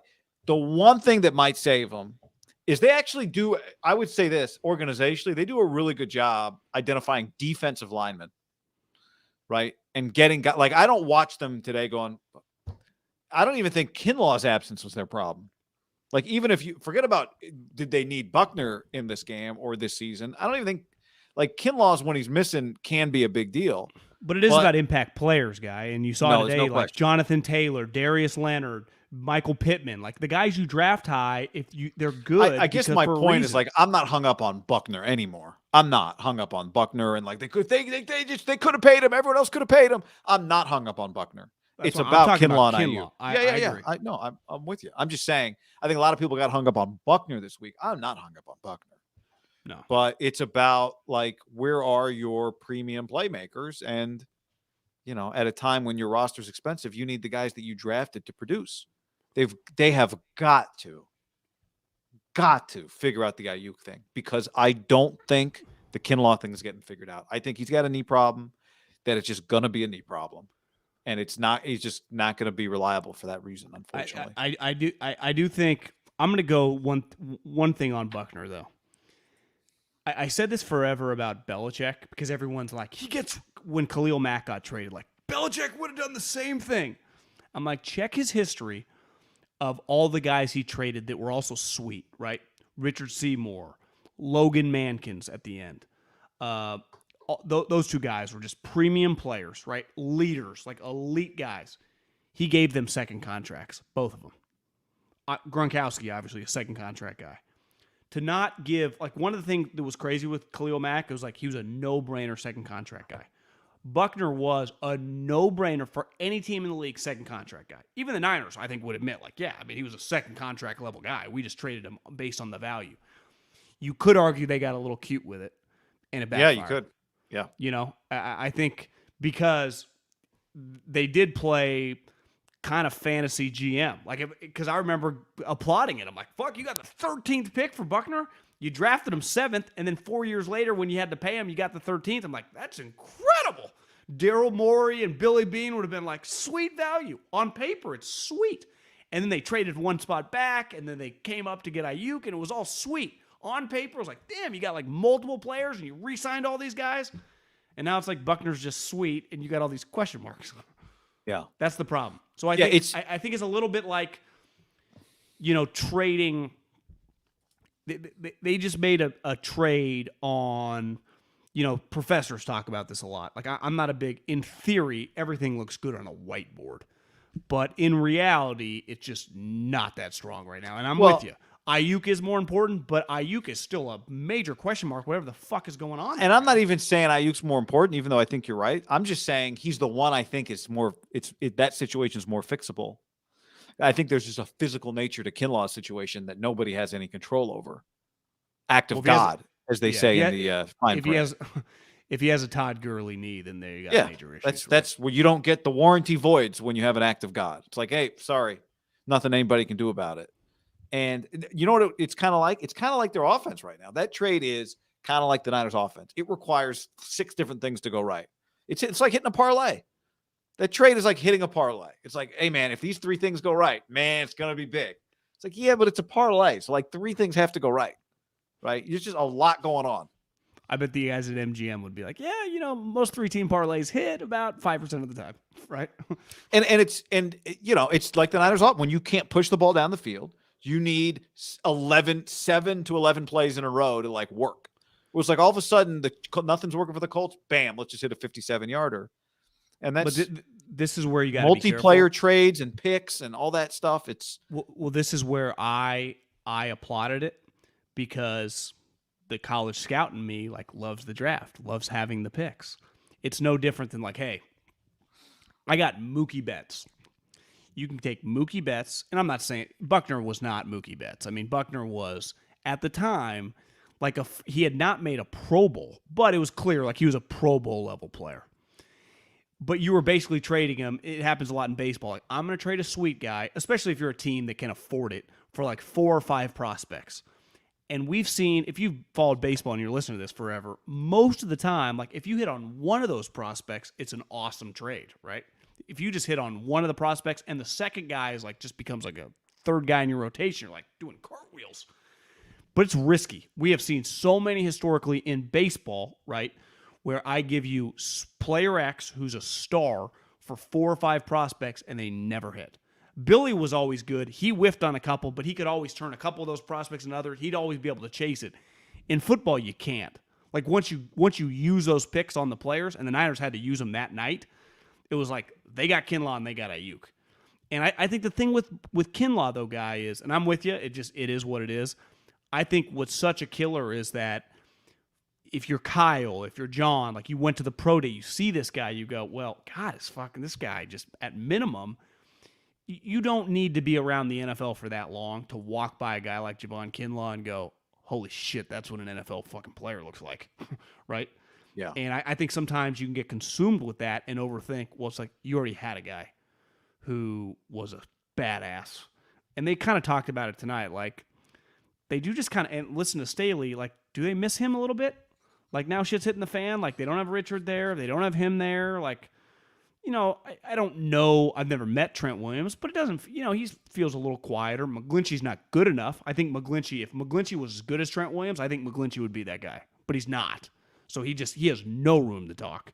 Their quarterback in most places is that guy. Well, their quarterback's not good. Fred kind of can be that guy, but like, what's he going to do? Scream at the offense? Like, you do kind of need guys on both sides. But I don't know. It's a little more difficult for a wide receiver. I don't know his personality. When you play like him, I agree with you. It's difficult for a wide receiver who. But if that's not his temperament, no, it's true. Well, I think back to Kyle Juszczyk when he was on the podcast with us a few months ago, and we asked him about Ayuk several months ago, I guess. But we asked him about Ayuk, and he was telling us how much he likes Ayuk. They were both hurt around the same time, and they lockered next to each other. And Brandon wants to be great. And one of the things he said was, Ayuk would really benefit from having a veteran receiver around, the way Deebo Samuel got to learn from Emmanuel Sanders That is what Brandon needs. And maybe Debo's not older enough than Brandon Ayuk to be that guy for Brandon Ayuk. Maybe Sanu's not good enough right now. Like Emmanuel Sanders was a guy that came in and was viewed as a missing piece for the 49ers, and it turned out to be a major piece. I don't know. Maybe Kyle was just talking, but I think you either have it or you don't, Guy. And when I say like have it, I mean there are like the super high level leaders. Most teams are lucky to have one or two, right? And Buckner, the J.J. Watts, Larry Fitzgerald was that guy forever. But Buckner was just that guy. I mean, he just was. I mean, you and I were around the team enough to see like, and just knowing him from Oregon, like his character. I mean, I don't think he did. Was it Calais Campbell last year? Like if he wins Man of the Year or something one time in the NFL, like he's that level of a guy. And anytime you make that move, it just goes back to, I hear you, it's over, but it just is one of those point in time where I think they would, if they could redo it, there's no fucking way they would make that trade. And it's just hard because they desperately, like, you just don't fill that void. And they can't. Because I would say Buckner, probably even more than Warner, like Buckner getting someone's ass if he had to on offense. He had that much juice. Because Staley had that much juice to talk to anyone on the team. And I just, to me, it reflects their team like there's no leadership. And there's something in football where when your coach, like obviously every coach, in theory, every head coach, any good one worth their salt, has guys respect. But they will all tell you, and you've been in a million of these meetings, like you do need some players to take some responsibility. And even one thing Greg said, like, and he is right, when we were kind of arguing with him about Ayuk, is like, there is some responsibility on players to work hard. Like, this is the pros, this is not USC or Fresno State where you can really just kind of hold their hand. Like, it gets to the point where it's like, you're either doing it or you're not after a while. And that's where you need the players, especially to when really you kind are of on the field, right? Like when you're doghouse, you're still on the field. Like that means you have chances to make plays. The Niners just lack it. And that's the one thing, like watching, for example, like the Raiders don't lack that. I mean, you watch them today, you kind of feel like, and again, one of their best players are starting quarterback. That to me, Guy, when your best player in football is your quarterback, or I mean, definitely one of them. I mean, you could probably nitpick some teams. Like when Lamar talks, everyone's going to listen, right? When Josh Allen's going to talk, people are going to listen. Obviously, Tom and the older guys, Drew Brees, and I mean the established guys. But you just watch Rodgers. Like Rodgers needs to talk to a defensive back, even if it's just like, "Hey, man, you're doing a hell of a job." I think sometimes we think it's just negative stuff. I watched Rodgers' press conference today, mainly because I was bored. I mean, football wasn't really doing much for me before the Sunday night game, even though I enjoyed the Raider game, but it just became a blowout. He does a really good job right now of like talking about defensive players and bringing them up. Like, I think he understands. Like, I think he's kind of come to grips with what's at stake being in his role. And who's that guy for the 49ers? Where Derek is really good at that, obviously with just offense, but just talking about the guys on his team. Like, it's important if you're like a second-year defensive back and you're just a rotational guy. You're like, God, the quarterback was talking about me in the press conference? Like, that does mean stuff to people. Most players that play the sport don't get their name mentioned. They don't get to talk. Well, forget about getting to talk. They don't get their name mentioned. Like, there are guys that play 40 snaps in a game for the last 7 years that 90% of us haven't heard of. Like, oh, that guy was in the – what's his name? He's in the league? Oh, yeah, dude. He's like the third safety. He plays special teams. He's been doing it for 6 years. Their name doesn't get mentioned the whole game. The whole game. They exist. And I don't think – and this doesn't really matter, I guess. I don't even know if that's Garoppolo's personality, even if he was – I don't think it that is. guy, you know? Yeah, I do think it goes back to their primary problem is their quarterback play. That is their number one problem. And everything trickles down from that. Yeah. You know, I think quarterback play makes stuff that we just start when your quarterback play is not good, there is just a million things to nitpick. When your quarterback play is pretty good, things fall into place because games are filled with mistakes by the winning team. Games are filled with them. Look, the Colts made a bunch of them. Most games are not this weekend in the NFL where there was like a close game. Literally, there was one game in the NFL this weekend, I'm pretty sure, that was a won like a single-digit score game, and it was actually the Thursday night game was one, and then the Falcons-Dolphins was a 2-point game. That's it, John. The rest of them were 10 points or more. 25-3, 41-17, 28-19. That game wasn't even that close. 33-22, Eagles-Raiders. That game definitely wasn't that close. The Eagles, it was yeah. Eagles got to lead the league in fourth quarter touchdowns that mean nothing. Arians, I was listening to Coward had on Arians on his podcast this week. He was good. And Colin asked him something about Brady and like what he's brought to the table in terms of leadership. And Arians kind of laughed and he said, the one thing is like, I can go to a young wide receiver and say, hey man, on the field, like you got to break that route breaks at 12, not at 10. You need to come in sharper downhill and not round it off, whatever the coaching point is. And he's like, the guy will just next route do the same thing he just did. Won't even listen. He said, Tom goes over to him, says it. That guy is perfect all week. And he's like, it's powerful, right? And he's had guys like that on his team forever. But every coach having those guys around, like, it's like a parent, right? If your brother or your siblings, like you're in trouble, like you can have conversations with them about ways to like interact with your parents as they're just screaming at you. And coaching is no different. And I think when you watch the Bucs, Tom Brady, whatever the way we revered the guy and the way we thought of him, what he's brought to that team, like I don't think the hyperbole on him is like he was underappreciated. It's overhyped. I believe he was.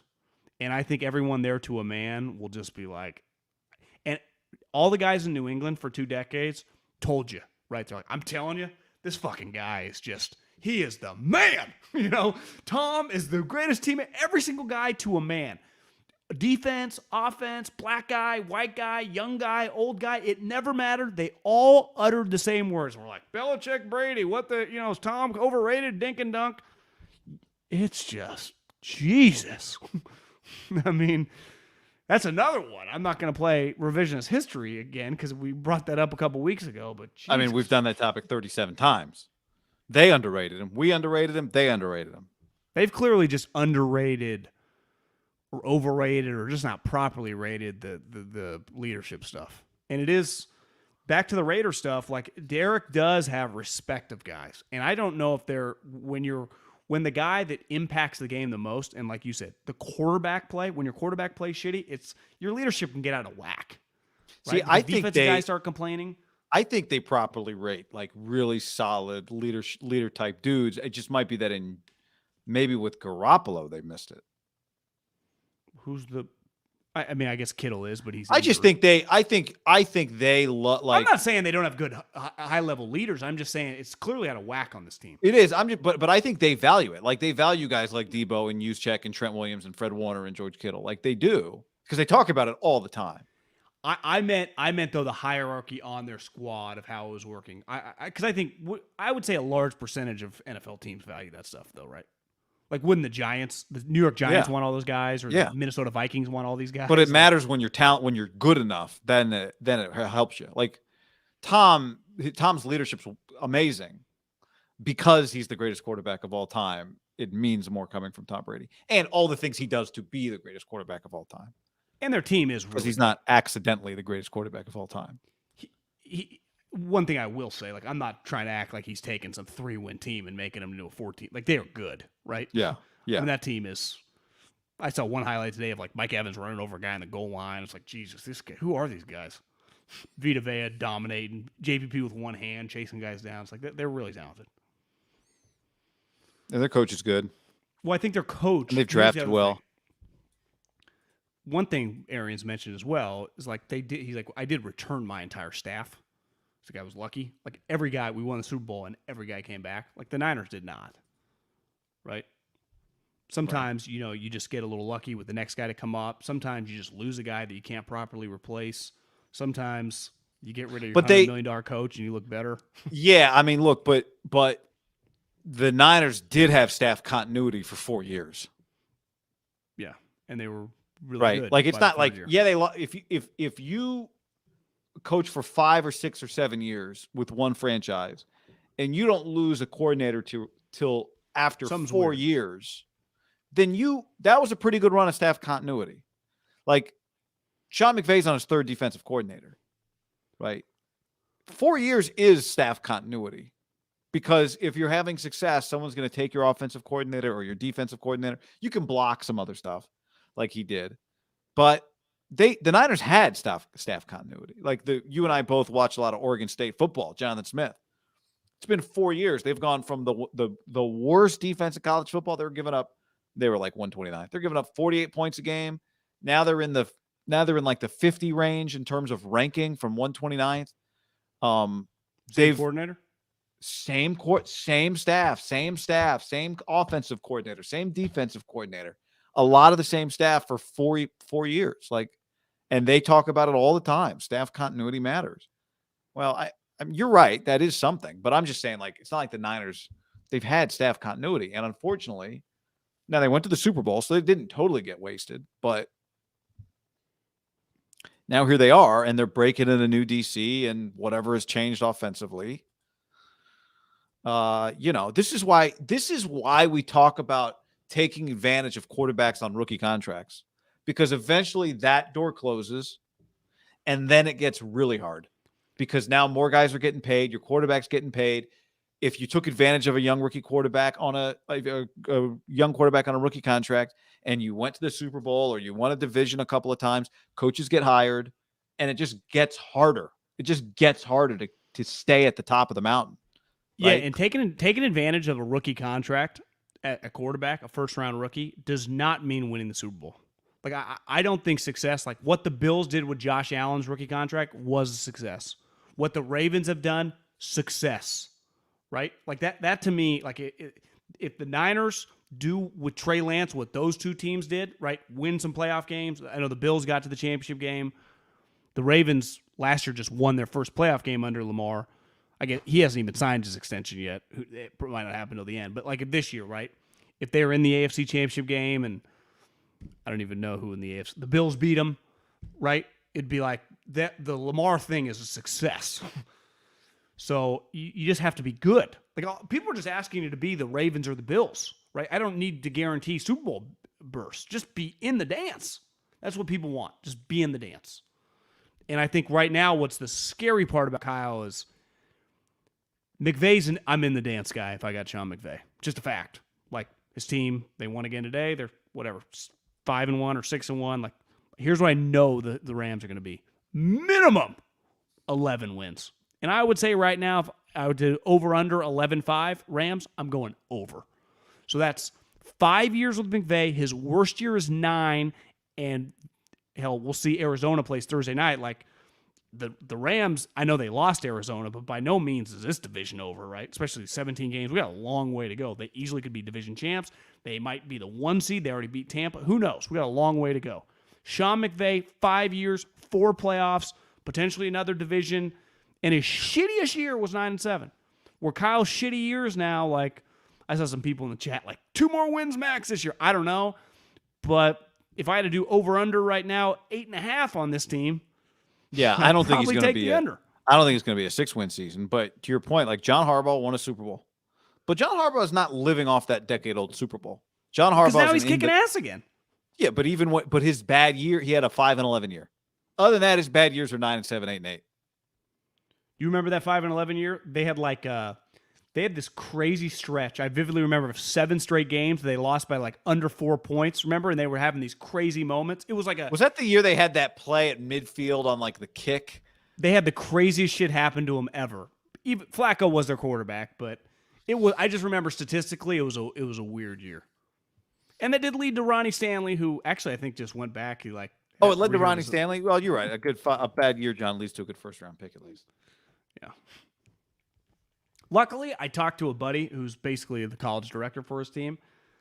I was like, I'm just a college scout now on my couch, but I watch way too much college football. I'm like, I don't really see 15 Kayvon Thibodeaux in this class. Yeah. He's like, there's not as many blue chip guys in this draft, but the draft is deep. But he's like, the top 10 is not going to be loaded with Jamar Chases and Thibodeaux and those type guys. It's not. Well, like, do you notice that watching college football this year? yes. It's actually. Yeah. So, again, I'm not trying. You would Well, rather part have of a it is first-round just pick than not. When you don't have 2 or 3 or even 1 quarterback. But I don't think you have, like, there's not a couple Panay Sewells. There aren't that many, like, sweet defensive tackles. There aren't. Yeah. Drake London, I was told, is by far the best wide receiver. He's not going to run fast. So it's like, yeah, you're just. But he's really good. But, well, we'll see who the Texans. Justify, you just take advantage of the third round. We'll see who the Texans draft, John, with those 2 Niners first rounders in the next 2 years. Is that who has their picks? Well, the Dolphins have them for now, but. Oh yeah, I forgot. Eventually, the Niners picks will get traded for Deshaun Watson, right? Oh, yeah, because the Dolphins did trade a first-round pick to go back to get Waddle, but they used their first-round pick, so they still have the Niners' first-round pick, and then obviously they have the following year's first-round pick. So they have several first-round picks they could trade to get Deshaun. Irony is and it'll be it's the Niners' picks that'll be the Niners tried to trade for Deshaun. Did you see before the Niners game as Florio was like describing? He's like 17 felonies, 5 other things. I was like, oh my! He was just listing 22 civil complaints, 10 criminal complaints.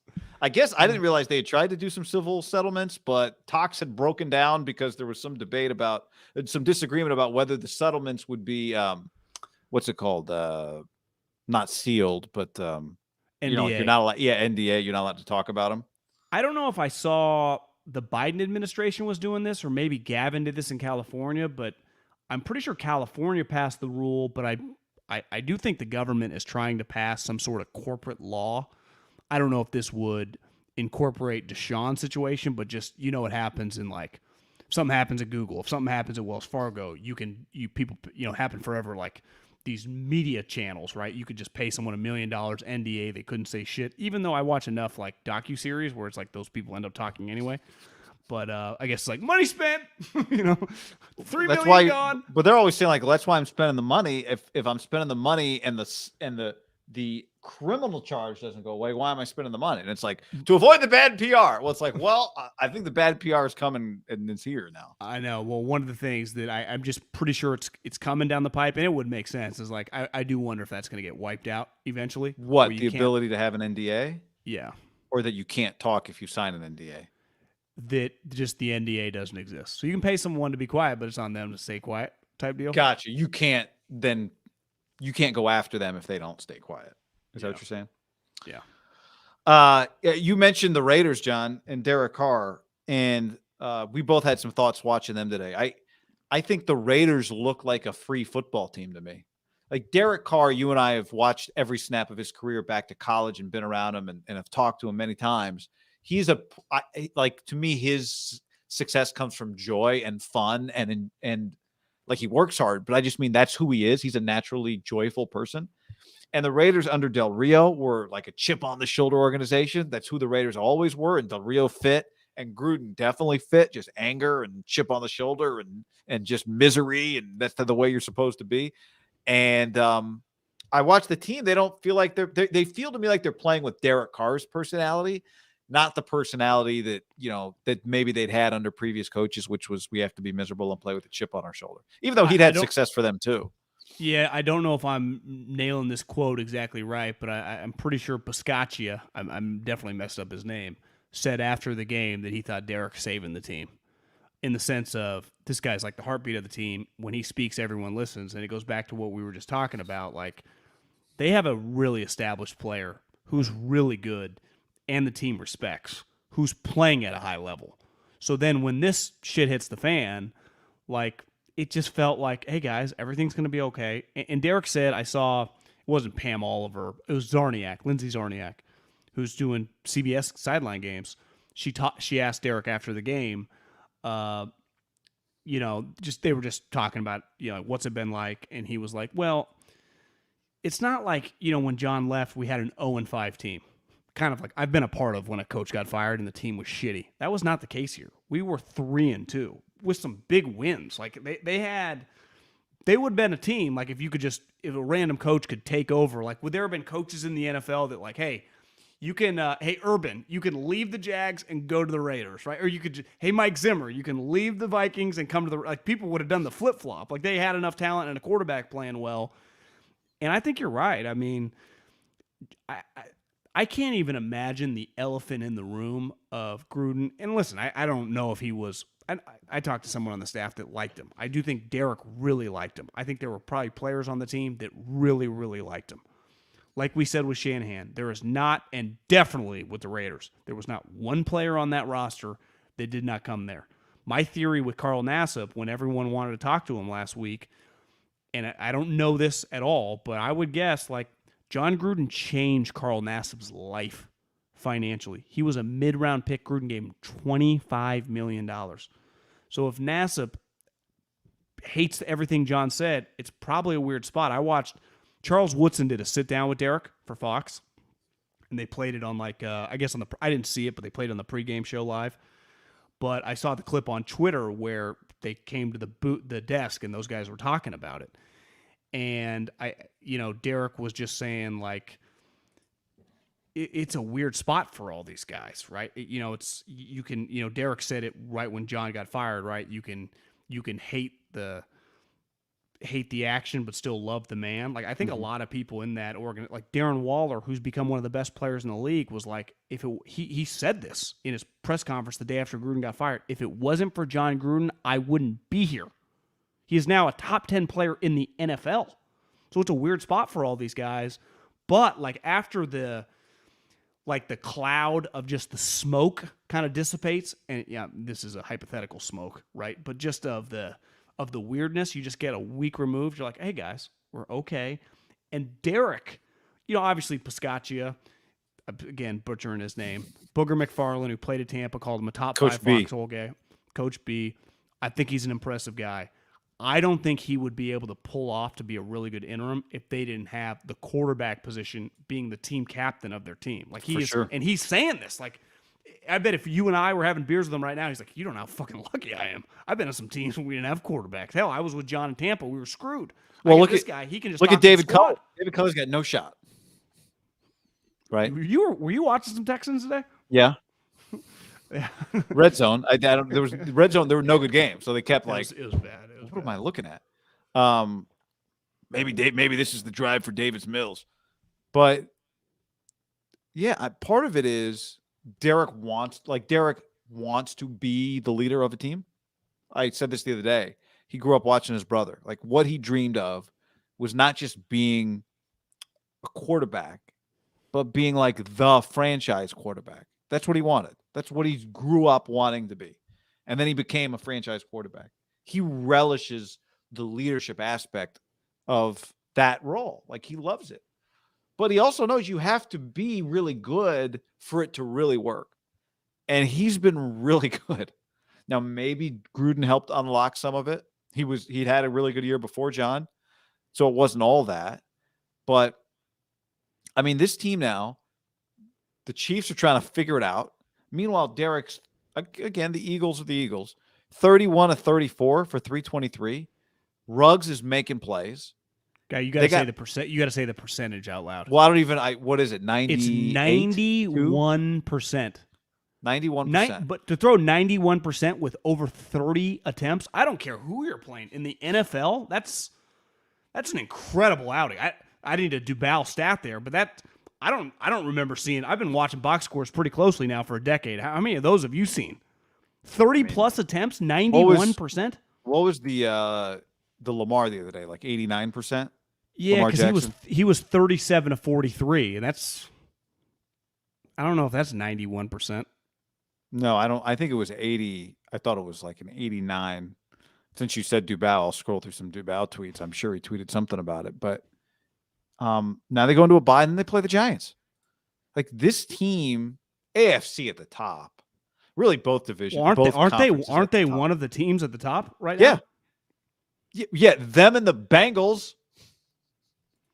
If I said, you are actually good, Haberman, $1,000. It's just it pays 1-to-1. Make the playoffs, miss the playoffs. Are you confident enough to throw on the Raiders make the playoffs right now? Giants are 6-2. Then all of a sudden you're 6-2. Like. Yeah, I am. Because I watch them. I watch the rest of the league. They look like one of the best teams in the NFL to me. Well, they got two good pass rushers. Crosby's all over the place. Ndakwe's good. Their defense is good enough, and their offense. I mean, they got a bye, so that's another week for what's his name to get healthy. For Waller to get healthy, yeah. Jacobs did get KO'd. He left the game with a chest, but Kenyon Drake, they did pay him, and I'm watching him. He looks good enough to be. He's fine. Renfro, stud. Brian Edwards making plays. Brian Edwards looks good. He does. I think the Eagles, they were off, but the Raiders had a vibe of like, yeah, we're 11-win team, you're like a 4-win team, and we're gonna kick the shit out of you. And they just kept throwing blows. Like, God damn, they're kicking their ass. Yeah, and the final score, like you said, it was 30-7 after 3 quarters. Jalen Hurts probably has 7 touchdowns in the fourth quarters of some of these games. I mean, it's a joke. How many more starts does he have? That's my question. I would bring Minshew up. To me, Guy, they go, what's going to get pretty big? So they got a bye week, then you get the Giants. Now, at New York, one thing's clear, New York can just be kind of a tough, right? They're just kind of physical. They can play some defense. 10 a.m. starts, historically, I would say, for the Raiders, even under Derek, get a little weird. So the Raiders should win that game. They're going to be favored in that game. But if you tell me that game is 13-13, middle of the third quarter or something, like I can believe it. The Raiders should win that game. But after that game, Sunday Night Football, Kansas City, in Vegas. And Kansas City is going to play the Giants this week, and then they're going to play the Packers next week. Well, I guess this coming week, Giants, then the Packers, then the Raiders. So the Packers are going to get them off a long week, right? Because they play Thursday night, so they're going to have 3 extra days of rest. The Packers play Thursday night, right? And they're going to get a Chiefs team that, I mean, are they not going to be potentially in a pretty? They're 3-4 right now. They'll beat the Giants. They're 4-4. Let's say. Do you know the Chiefs? We got their schedule. It says 5:15 ESPN against the Giants. That's a Monday Night Football game. So they're getting the Packers. So they're 5 days of rest basically. Packers are on a long Sunday, week. Monday. Chiefs are on a short week. Mm-hmm. Yeah, you're right. Is it home though? They don't have to travel. But my point is just that you got a Kansas City team that could be 4-5 going into the Raider game because they're 3-4 right now. Win the Giants game 4-4, lose to the Packers 4-5. So they'd be in a pretty desperate spot at that point in time, right? Yeah, under 500. I'd say halfway through the season. Feels like they'd be desperate even if they win these 2 games because the Packers. I mean, you can go 14-3. You're going to lose. Lose at the Chiefs to Mahomes. Not that crazy of a loss, even if they're a weird team, right? Yeah, no, but they'll just need that. So 5-2. I mean, the AFC, the teams that we think are the best teams in the AFC are not the teams at the top of the AFC right now, right? Because Cincinnati's 5-2, the Raiders are 5-2, and Tennessee's 5-2. And Baltimore. I'm more confident in the Raiders than I am the Bengals. Yeah, although I do think Jamar Chase is going to be the Rookie of the Year. I mean, great take by me. He had no rookies ever had this many receiving yards through 7 games. You think it's too late to get some odds on him for Rookie of the Year, John? Do you think other people know about him? Do you think does it reflect poorly or more understandably why Ed had the great year? I mean, they had those 2 guys. You didn't just have Jamar Chase or Justin Jefferson. You had them both. Right. If he has that year that you just said, he's going to break his teammates' rookie record, right? Who you just said last week you take record. Yeah. Who you take over CeeDee Lamb, and I think it's just top 5 receiver. He's an elite player. Jefferson. So are they both top 5 receivers? I mean, Jamar Chase. Yeah, I think part of being a top 5 receiver is just like doing it, right? Like, but you already put Jefferson in there. Receiver. Yeah, I'm just saying it's hard to be a top 5 receiver 7 games into your career. But yes, he looks like the franchise quarterback the receiver that everybody thought he was going to be.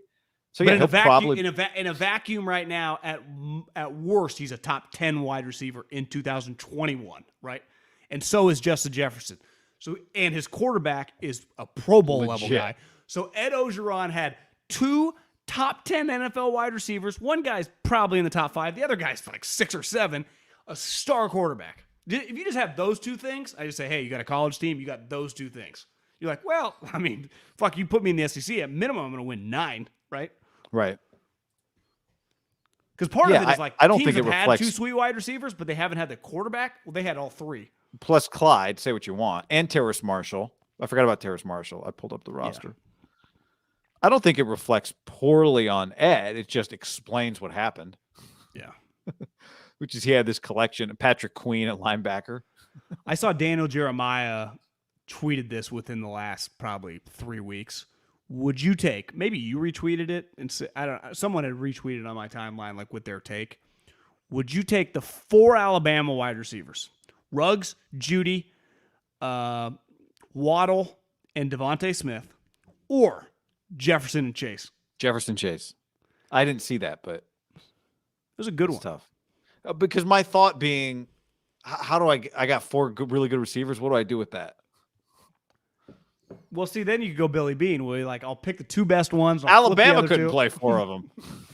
They won big with those 4 guys, though. Yeah, I mean, you could argue it worked. I mean, I don't too many things going on. What are the stipulations? Do I have to keep them or can I trade them? No, you got to keep them. You got to find a way to play them. So if that's the case, get 2 of them. I would take the 2 then, yeah. Well, is any of those 4 Alabama guys better than those other 2? No. Is Devontae Smith better than? It's hard to tell. His quarterback's so terrible. Yeah. Who's the best Alabama wide receiver of the group? It's like, well, Waddle's like, you see my little left piece shooter? You know? Probably.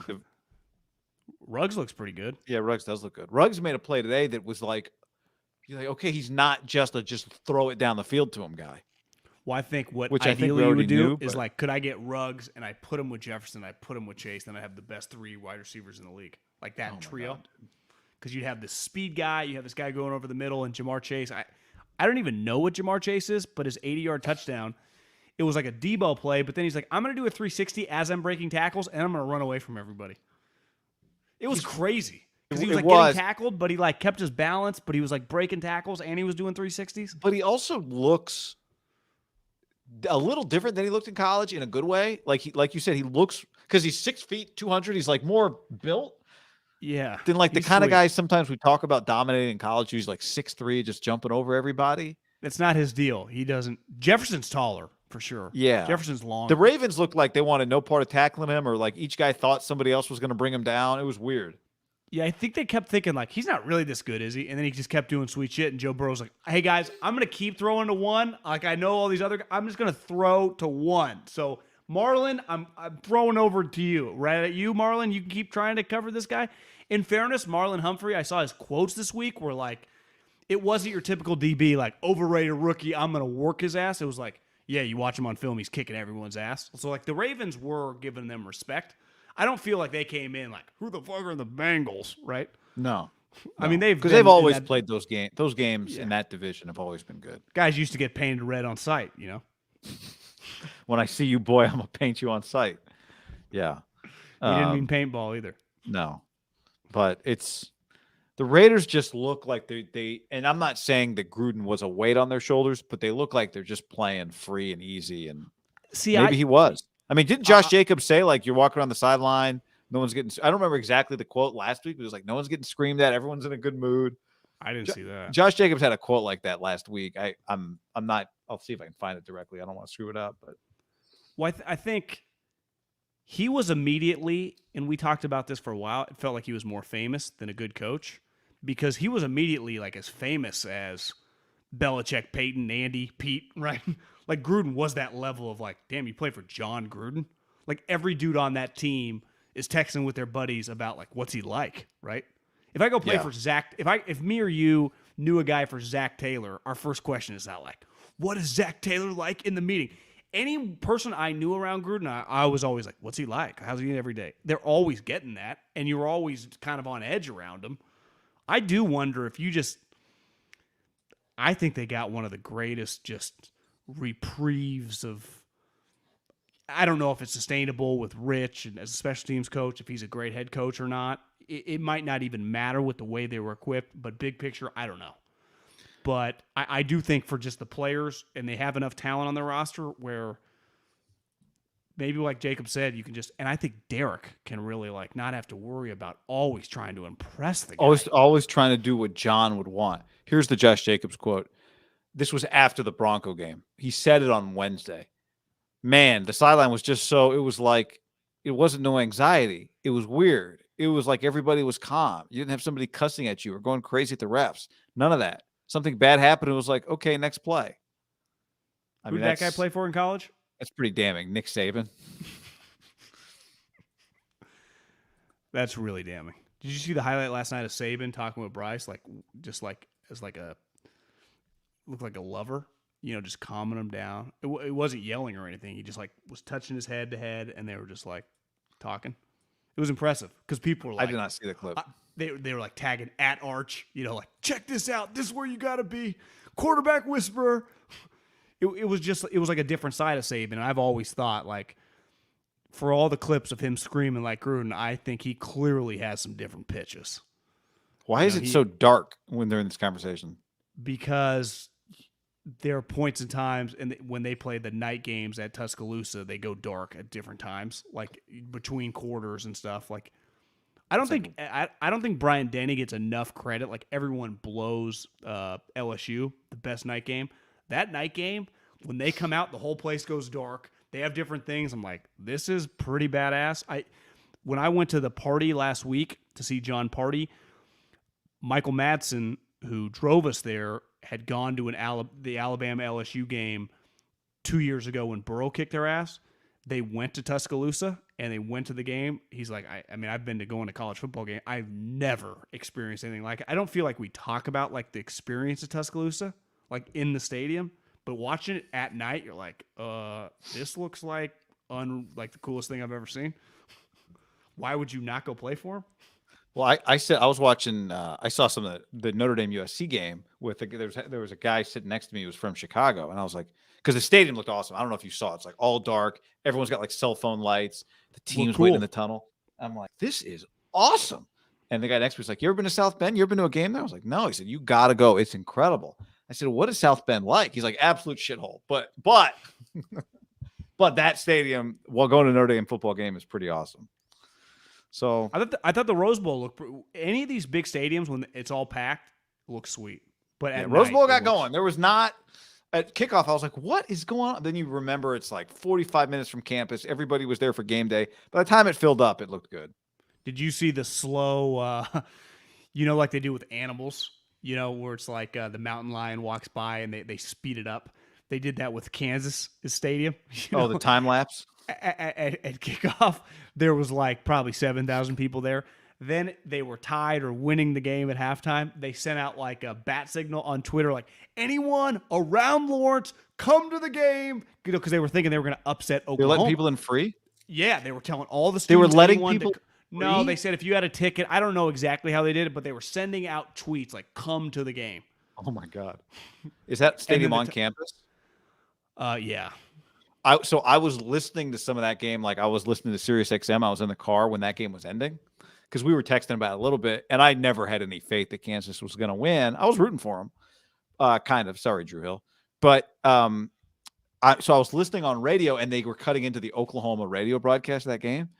And there was like a delay for a review or a hurt play or something. And they go down to the sideline guy. The sideline guy's like, fellas, I was just talking to the for people that weren't following, Kansas almost upset Oklahoma, right? They were beating them the majority of the game. They go to the sideline guy. He's like, the happiest people in this place are guys. It's the security guards. I was just talking to the cops here. They were preparing for people to rush the field, and the Oklahoma has taken the lead at this point in time in the game. And the play-by-play guy goes, you know what? They should rush the field just for covering. It's a good line. It's a good line. It was a valiant effort. Few other things here, John. We'll have plenty to talk about this week, but few other things. We're at 2 hours. I know. I'll keep talking. I just want to mention. I got a couple of things I want to mention. Well, actually, one other thing I really want to mention because we talked about the Bengals. Two other things. We're hot. Lock of the week. We took Oregon. We won it. We did mention earlier, so we've won 5 in a row now. Lock of the week. Yeah. Betting $300 a game. What's our $1,500? What's our booty up to? $14.50. Man, you want to just take all of that? Because a couple of put them it on the Niners to cover the Bears next week. What do you think? I had the thought, like, you want up the units? I say we take $14.50, put it on the Niners. Whatever their line against the Bears is. I'd be down to do a $500 bet this week. Bulldogs against the Aztecs in San Diego. On that game? And then that's basically for first place. Probably pick them. So there was just this other football NFL note. We'll have plenty of time, but this week. So the Panthers benched Sam Darnold. And they replaced him with P.J. Walker. You remember P.J. Walker? Well, yeah, they signed him last year. He was the guy from the AAF. They played for him at Temple. Was the passing leader in the XFL. Good little player. He's tiny. Went 3 of 14. So Sam Darnold got benched for a guy that went 3 of 14. That was my only Panthers note for you. The Panthers are not the team some people thought they were. Yeah, I saw someone was like, they didn't give up shit. I think I've been saying that too. And I saw like Greg Rosenthal or someone of NFL.com was like, hey, pump the brakes. They picked up his 5th-year option, which I think is like $22 million. Because remember, it's like a average of the top 10 players at your position when you do that. So it's why 5th-year options do get talked about. It's a pretty big financial commitment.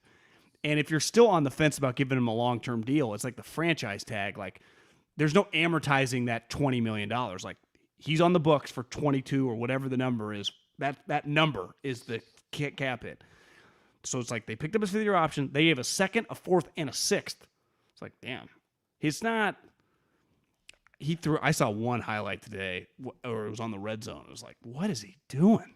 He looked terrible. I'll tell you this, John. I would not have rather have seen the Niners do that than trade their picks. Well, I would have, but he's worse than I thought he was bad. Oh, yeah. I'm just saying now it's clear that would not have been a solution. Maybe a stopgap, but not a solution. I just don't think. I remember I had a buddy who was like, evaluated them, and they had meetings like ranking all these guys and having like deep discussions in like their personnel department. And he's like, he has a fundamental flaw, a little like Jameis, where he's not a trustworthy player. And he's not talented enough. Like Jameis is physically more gifted of an arm. And Carson is like the highest end of that, where it's like, he's going to do some stupid shit, but his high end is sweet. Sam's arm's kind of weak. You notice that? Like I do notice that. We've talked about it before. It's closer to Tua than it is yes. Like Jimmy has a better arm. But he's big. That's the thing. It's not like Sam's 6 feet. He's 6'4". He's big. I know. But it's just Okay. On that note, everything else we didn't talk about, we'll talk about another time. I feel bad. I want Sam to be good. I'm rooting for the Colts. Like I like Carson Wentz. Yeah, I saw somebody. I like watching the player. Like I want to see him be good. There are not a lot of guys who have the ability to entertain, right? The physical tools that can entertain in the way that Carson Wentz can. It's like a big center or something. Entertainment. I want to watch him play. No, he's like a 6'7" wing that can do everything. I mean, he's. I saw somebody tweet like, "You got rid of Teddy Bridgewater for Sam Darnold," and it's like, yeah, that's what happens when you have a quarterback who's not good enough to be your franchise quarterback. Eventually, you get rid of him for another guy just like him, just because you're sick of seeing the first guy, and you decide he ain't got it. It's the same. If the Niners have gotten rid of Garoppolo for Darnold, you'd be watching Darnold going, Jimmy's better, and it wouldn't matter. You're just constantly going through the revolving door of, I know it ain't this guy, and I know it's probably not that other guy, but I got to just try the other guy because people are tired of this guy. Yeah. That's what it is. So, yeah, of course, Sam, Teddy, it's all the same. Sam and that's Teddy most quarterbacks in the NFL. It's all the same. Most of them are that's what it is. It's a really hard position to be really good at, and most of them are just that, not good enough to be your franchise quarterback. If me and you ran a team and I said we got 2 quarterbacks available, Jimmy Garoppolo next year or Sam Darnold, which one are you choosing?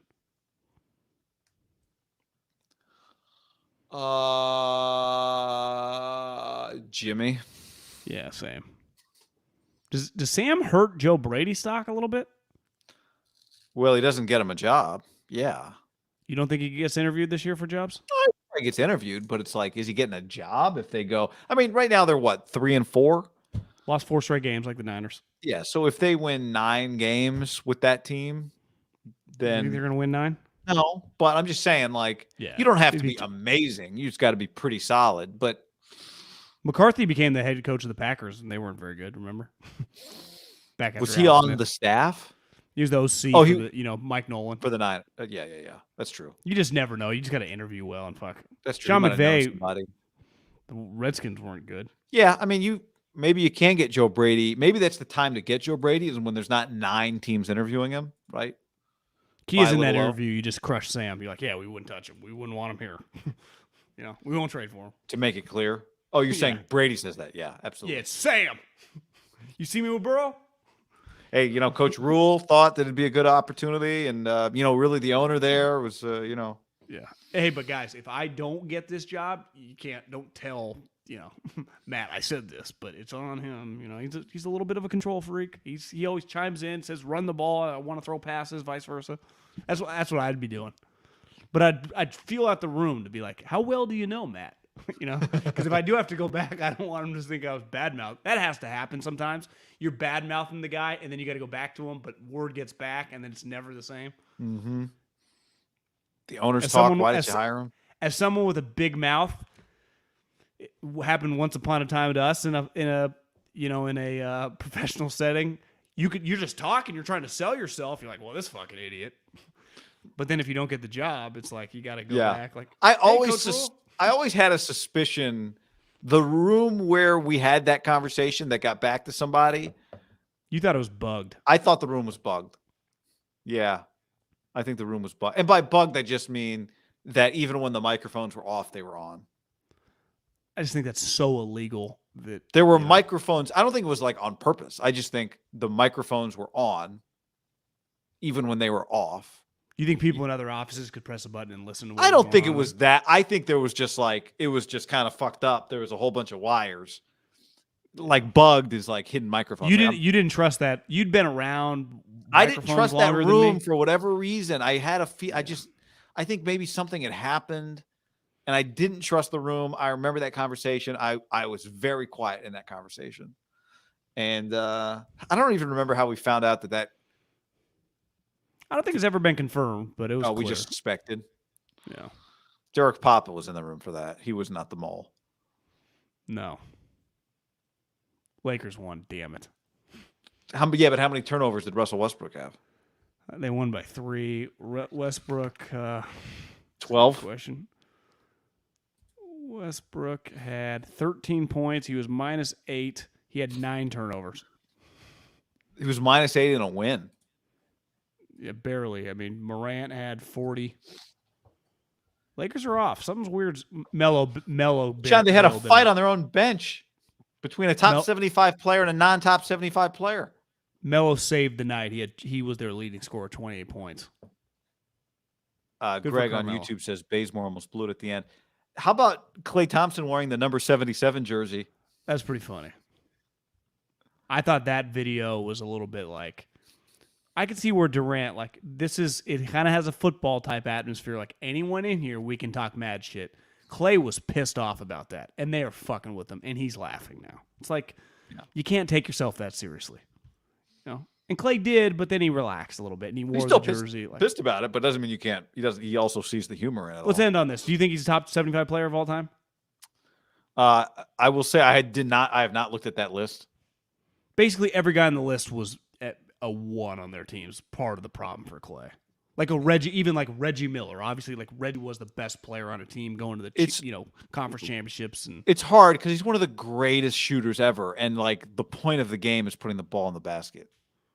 But isn't he just one of the greatest clutch performers in these big games?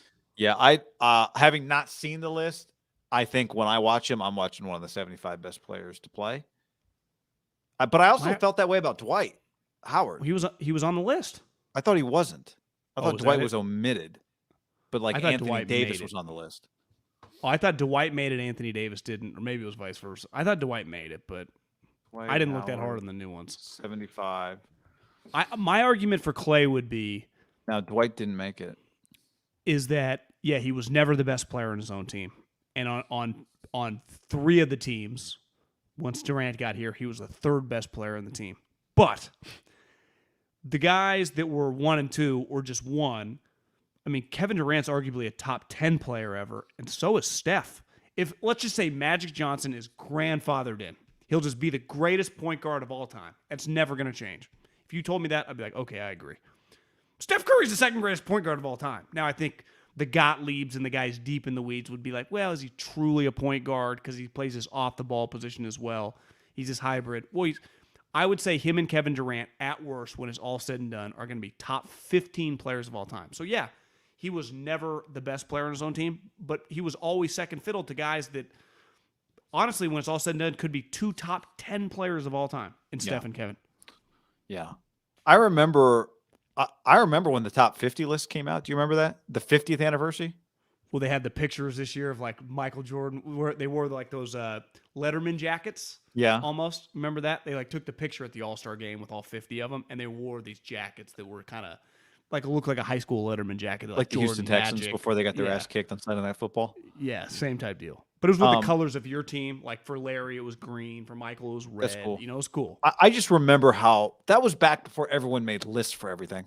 Like, I remember it being a big deal, the top 50 list. So I can understand for the guys who play, like being on the top 75 list. It's not like, with all due respect, like an SB Nation list. Like, this is the NBA's official list of the 75 best players in the history of the sport.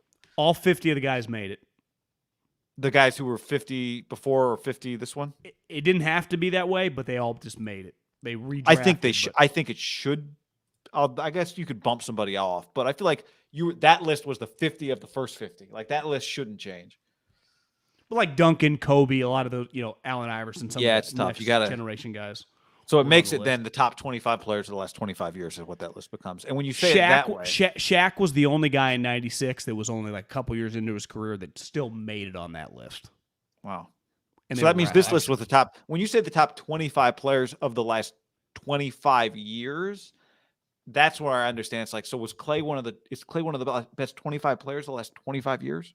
No, probably not. Right. When you put it that way, Kevin Garnett, you'd start, T-Mac. Did T-Mac make it? I don't think T-Mac made it. Yeah, T-Mac and Vince Carter didn't make it. Grant Hill didn't make it. He got hurt. Yeah, but that's okay. Kyrie Irving made it, and then I think they omitted him or something weird. What? I do think Kyrie Irving's like one of the better players I've ever seen. Like, he's a remarkable player. He's one of the I've never seen like his ability to finish at the basket when you're watching it in person. Just like, there's no way. There's no way. There's no way. And he does. It's weird. Like, I'd rather have Clay on my team, but I would understand if you're doing that list, put Kyrie over Clay. It's a weird. If we were just basketball's talking weird that way. Yeah, if you're just talking the player, you say who you're starting your franchise with. I'd understand that. Even though I think I'd rather have Clay on my team. Did Kawhi make it? Yeah, you would rather have Kawhi. Kawhi would have had to make it. I didn't really look at the list. That would have been a huge story if Kawhi Leonard didn't make it, right?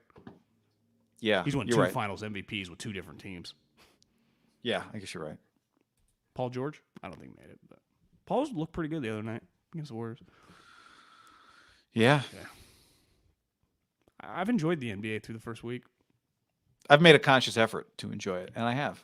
Because you know what I realized, John, was I got to start. You got to start at the beginning of the year watching it. Otherwise, there's too many players, too many people you're behind. You're watching, you're like, is that a guy? And that guy retired 5 years ago. I'm like, oh, no, it's not that guy. So you got to start early. One thing that happened last night on Saturday night, college football, there was not a late Pac-12 game. I know. We did our TV show at 8:30, Pac-12 after. Yeah. So at 8:15, I was in my bed, and I turned on Netflix, and there was this docu-series. I forget what it's called, but it's like all these shady things that happened. And one of the episodes, the first episode is just the one I watched, was on the '94 Arizona State basketball team. Headache Smith, the dude that took the money. Never heard of this. Yeah, they point shaved. It's Headache Smith was the guy's name. He was like Steph Curry at Arizona State. He was like the Pac-12 Player of the Year. They were like Pac-10 then, but he was fucking awesome. I mean, he was sweet. They were not a picture of him in the building. No, he was like a 24 win. He was gonna go pro. I mean, it's a good watch. 1994 point shaving. This gambler on campus knew this buddy that was stock trading in Chicago. Headache and a buddy needed some money, and they all kind of got involved, and it kind of took on a life of its own. Headache sounded like a good guy. He was a good player, and then they kind of convinced him. The first time it happened was like, hey, you can still win the game, just cover the point spread. But the gambler was like a little nervous at first. He's like, I don't want to tell. The point spread was like 12, but he's like, I'm just going to tell him it's 6 to give myself a little room for error, just in case he freaks out. But then back then there was no internet, and the guy's in Vegas waiting. right? So he didn't. The game wasn't even on television because it was like, Wait a second. He told the guy he needed him to cover 12, but he told him to only cover 6. yeah, just so if something fucked up, if he could just hit 8 or 9, he'd still be in the clear. But he told him the number 6. It was the first time they ever tried it, like mid-season, and he was going to give Headache $20,000, and he put $1 million on the game, or maybe it was $500,000 on the game, and Headache covered it perfectly. They beat Oregon State by 6, and they did it again. So in 2 nights, the guy made $2 million. Headache and Headache got one of his teammates involved. I think they each made $20,000 for the weekend because, in the Pac-10 college basketball, they play on like Thursday and Saturday. Right. So it was like Oregon State and Oregon. And he covered both perfectly, and they both got $20,000. Both of them had spent it all by like Tuesday. Both of them were laughing. They had cars and rims and clothes. And they're like, God, we could do this again. And then they kind of did it again. And then this other gambler in town found out. I mean, it was the head coaches.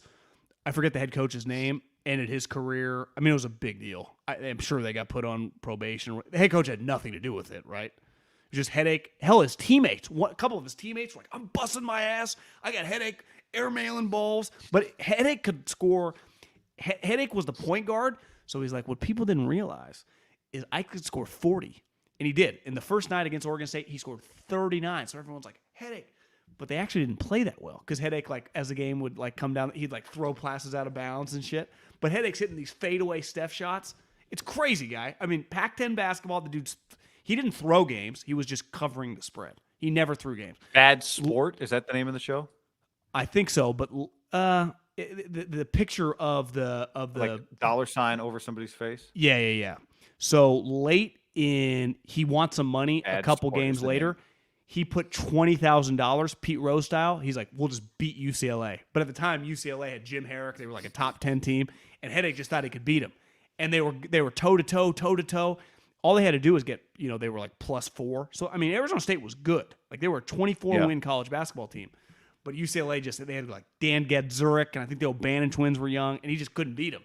And they ended up losing by 6.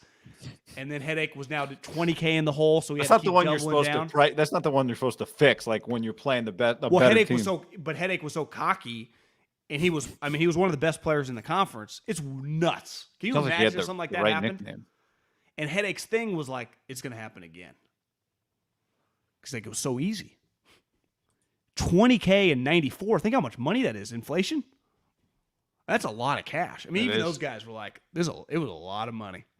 It's hard to spend that much money in 2 days without the internet. Like they couldn't just go online. Well, one guy had the shittiest car, and he basically put like $10,000 rims, sound system. He's like tinted the windows. It's a good just it's one of those hour episodes. Yeah, and you're just like, this is really. You happening? could watch 2.5 episodes by the end of this podcast. Yeah, okay. We should give out pins to everybody that made it to the end of this pod today. Good night. Or hats or something. All right, y'all. Thanks for hanging with us.